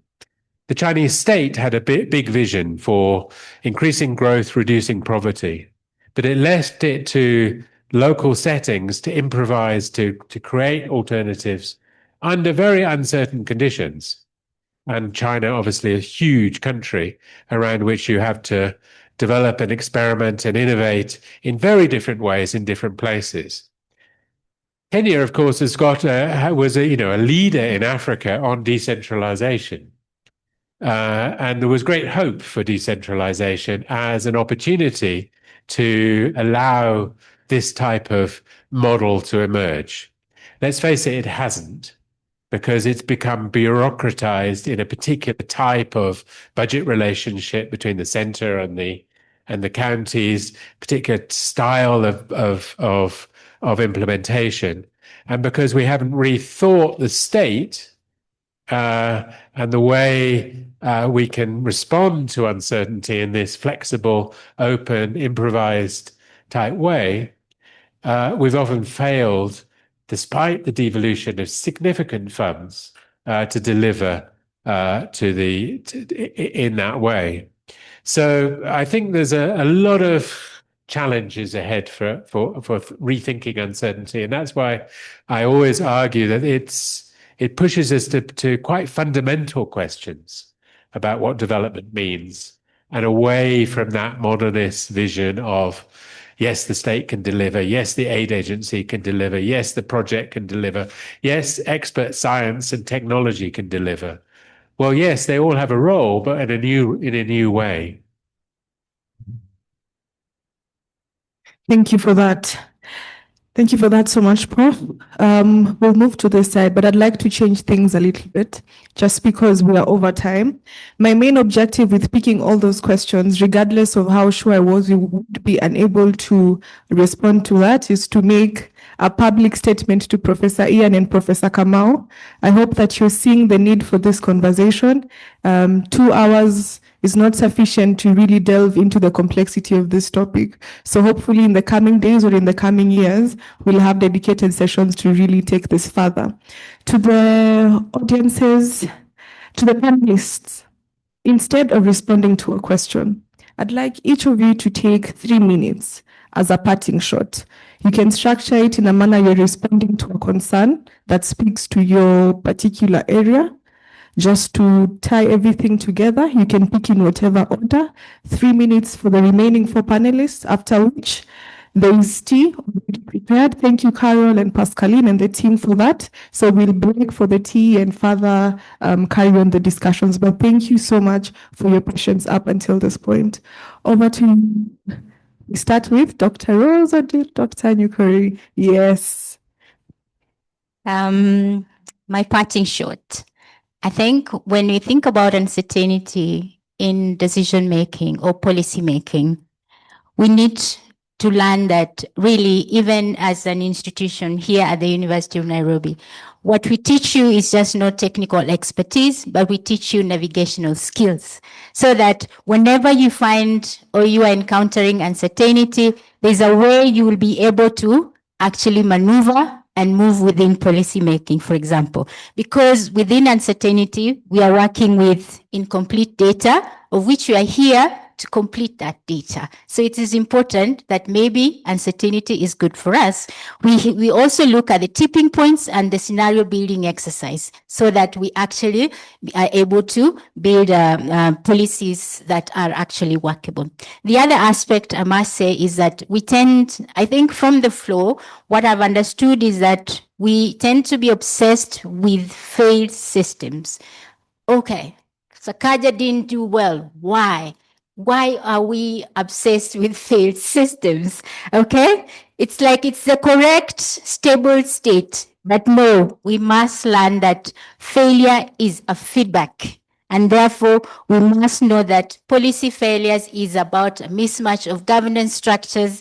It's about, scales are not working, and therefore we need to bring the lived realities here with us. And I think one of the questions that wasn't answered as I finalize my lineage is that our colleague asked a question, development that is low cost. But he says, no, that cost to the communities is normally high.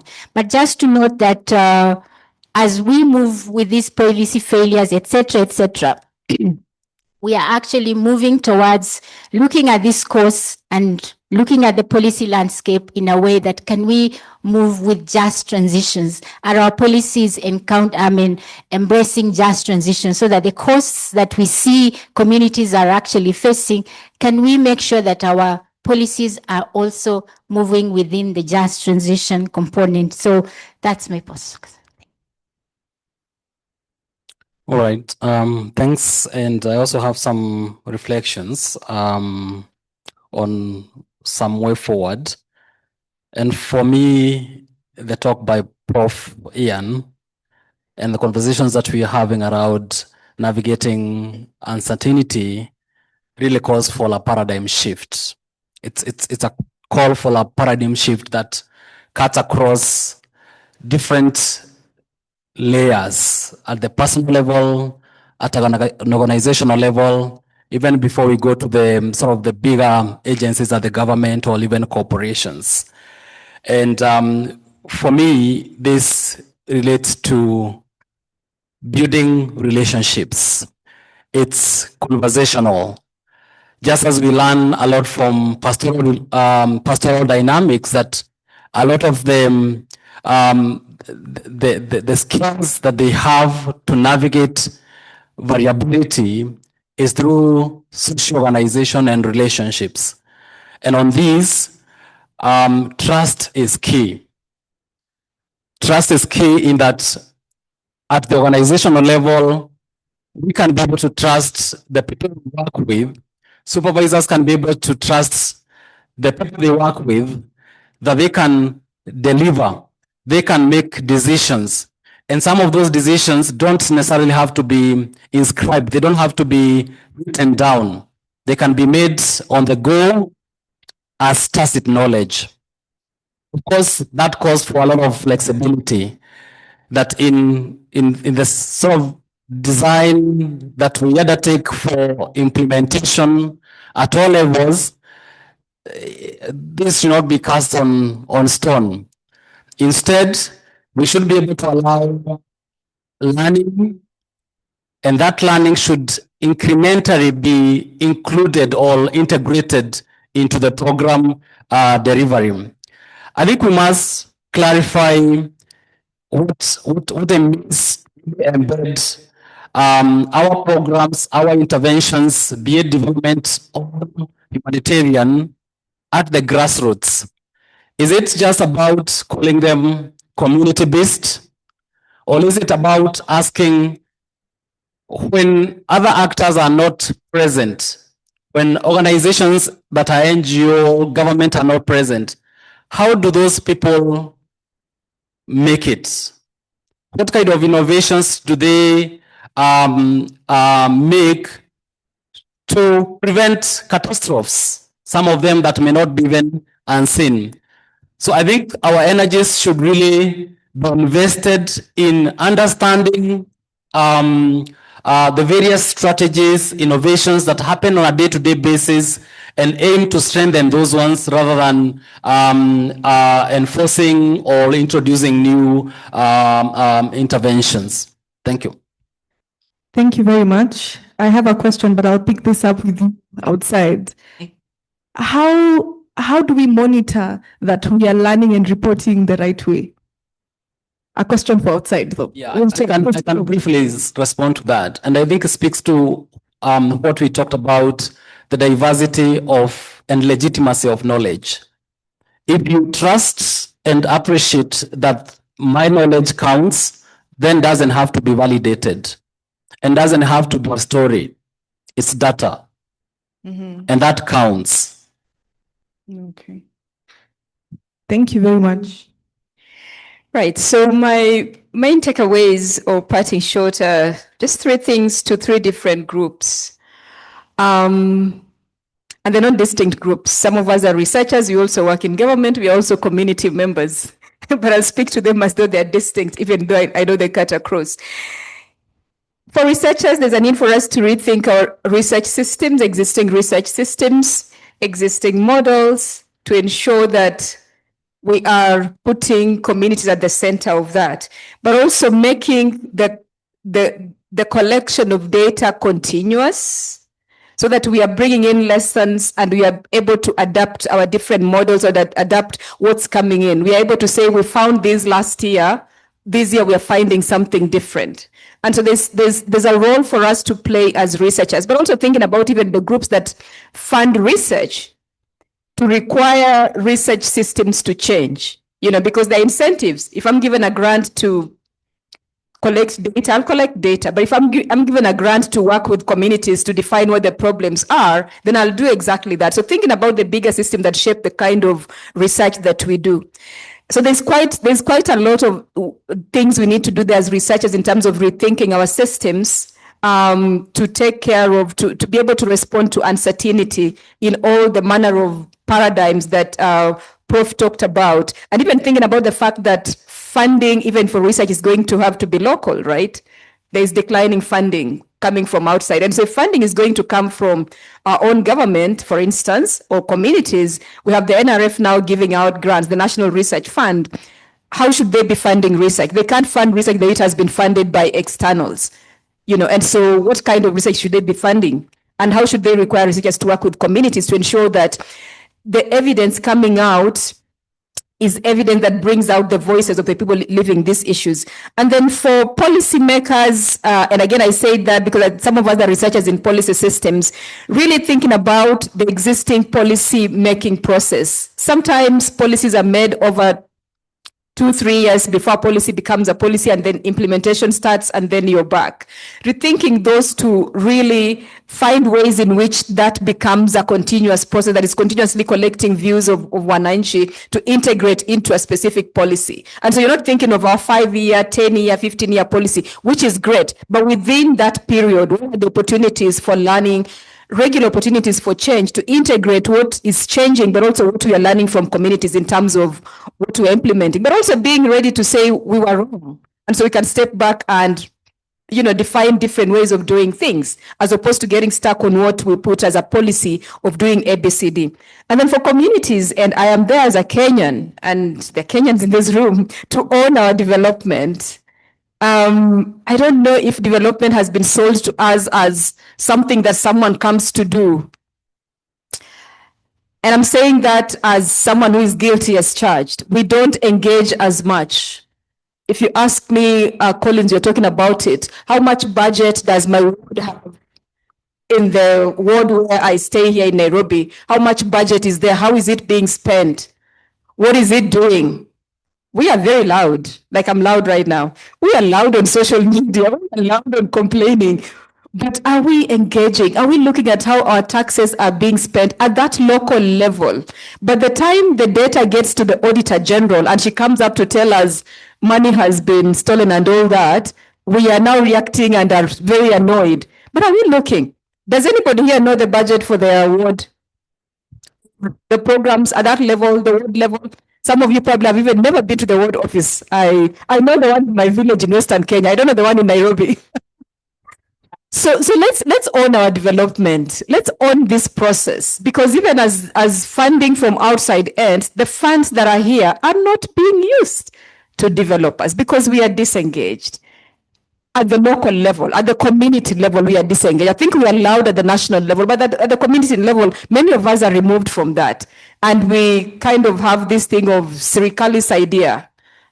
I think we should be the ones helping the Sirikali, not the Sirikali helping us. So there's a big paradigm shift, even in our own minds, the way we think of our own development and how we should be involved in that development.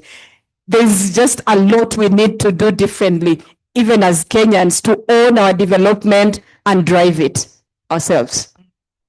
Thank you very much. When you say there's a lot to do, I'm conflicted. A lot that is pending. Is it that is possible? It's not possible. And I'm asking this because we've been talking about this issue of isolated efforts within the 3 categories, for example, you've mentioned. Now we're talking about moving to control to care with a call for community to be at the center. Is that an ideal we'll get to? I'm asking as a young Kenyan, is that an ideal we'll get to? And how soon, considering up until now, post-independence, the same problems are still pending with particularness on isolation of roles. So what exactly do we need to rethink? What exactly do we need to restructure? Who exactly needs to restructure? And something that you've mentioned, we need to plan our development. But the question that I have from the little time I've spent in the development space is how much influence do we have directing development? But again, those are questions outside. Over to you, Sharon, cutting short, please. Thank you so much, Lauren, and thank you for your question just that you answer. And it's really interesting because it's true that actually what can we do to change this right now? So I think that the panelists have already highlighted very strong points. And just to end, I think I will say that we need to keep on asking this question of what development mean today and how can we include this local knowledge and thinking in this discussion. And also, as Dr. Rose said, what as an individual, as a human being, I can do today to show up in these spaces and to do maybe some research, as Rose says, or to just maybe it just means listening, being curious in order to be able to open up new pathways rather than just stay in our fixed solutions that we have done for years. So yes, I think this is how I handle. All right. Thank you very much, Sharon. Thank you very much to the audience. A round of applause to us all, please. Thank you so much. I'll request my physical panelists to stand for a photo, after which I'll hand it over to the MC, Mr. Andrew, to direct us on how to proceed with the group photo, then conclude and release us for tea. So to my panelists, and our photographer is not in the space. It's okay. You'll be able to capture our virtual panelist. No, sorry about that, Sharon. We switched this off. Kidogo. Goodbye, everyone. Thank you so much for this. Thank you. Bye. Photo right outside for all of us. And then we proceed with the tea as we network. Please, let's do a quick one and then we can continue networking.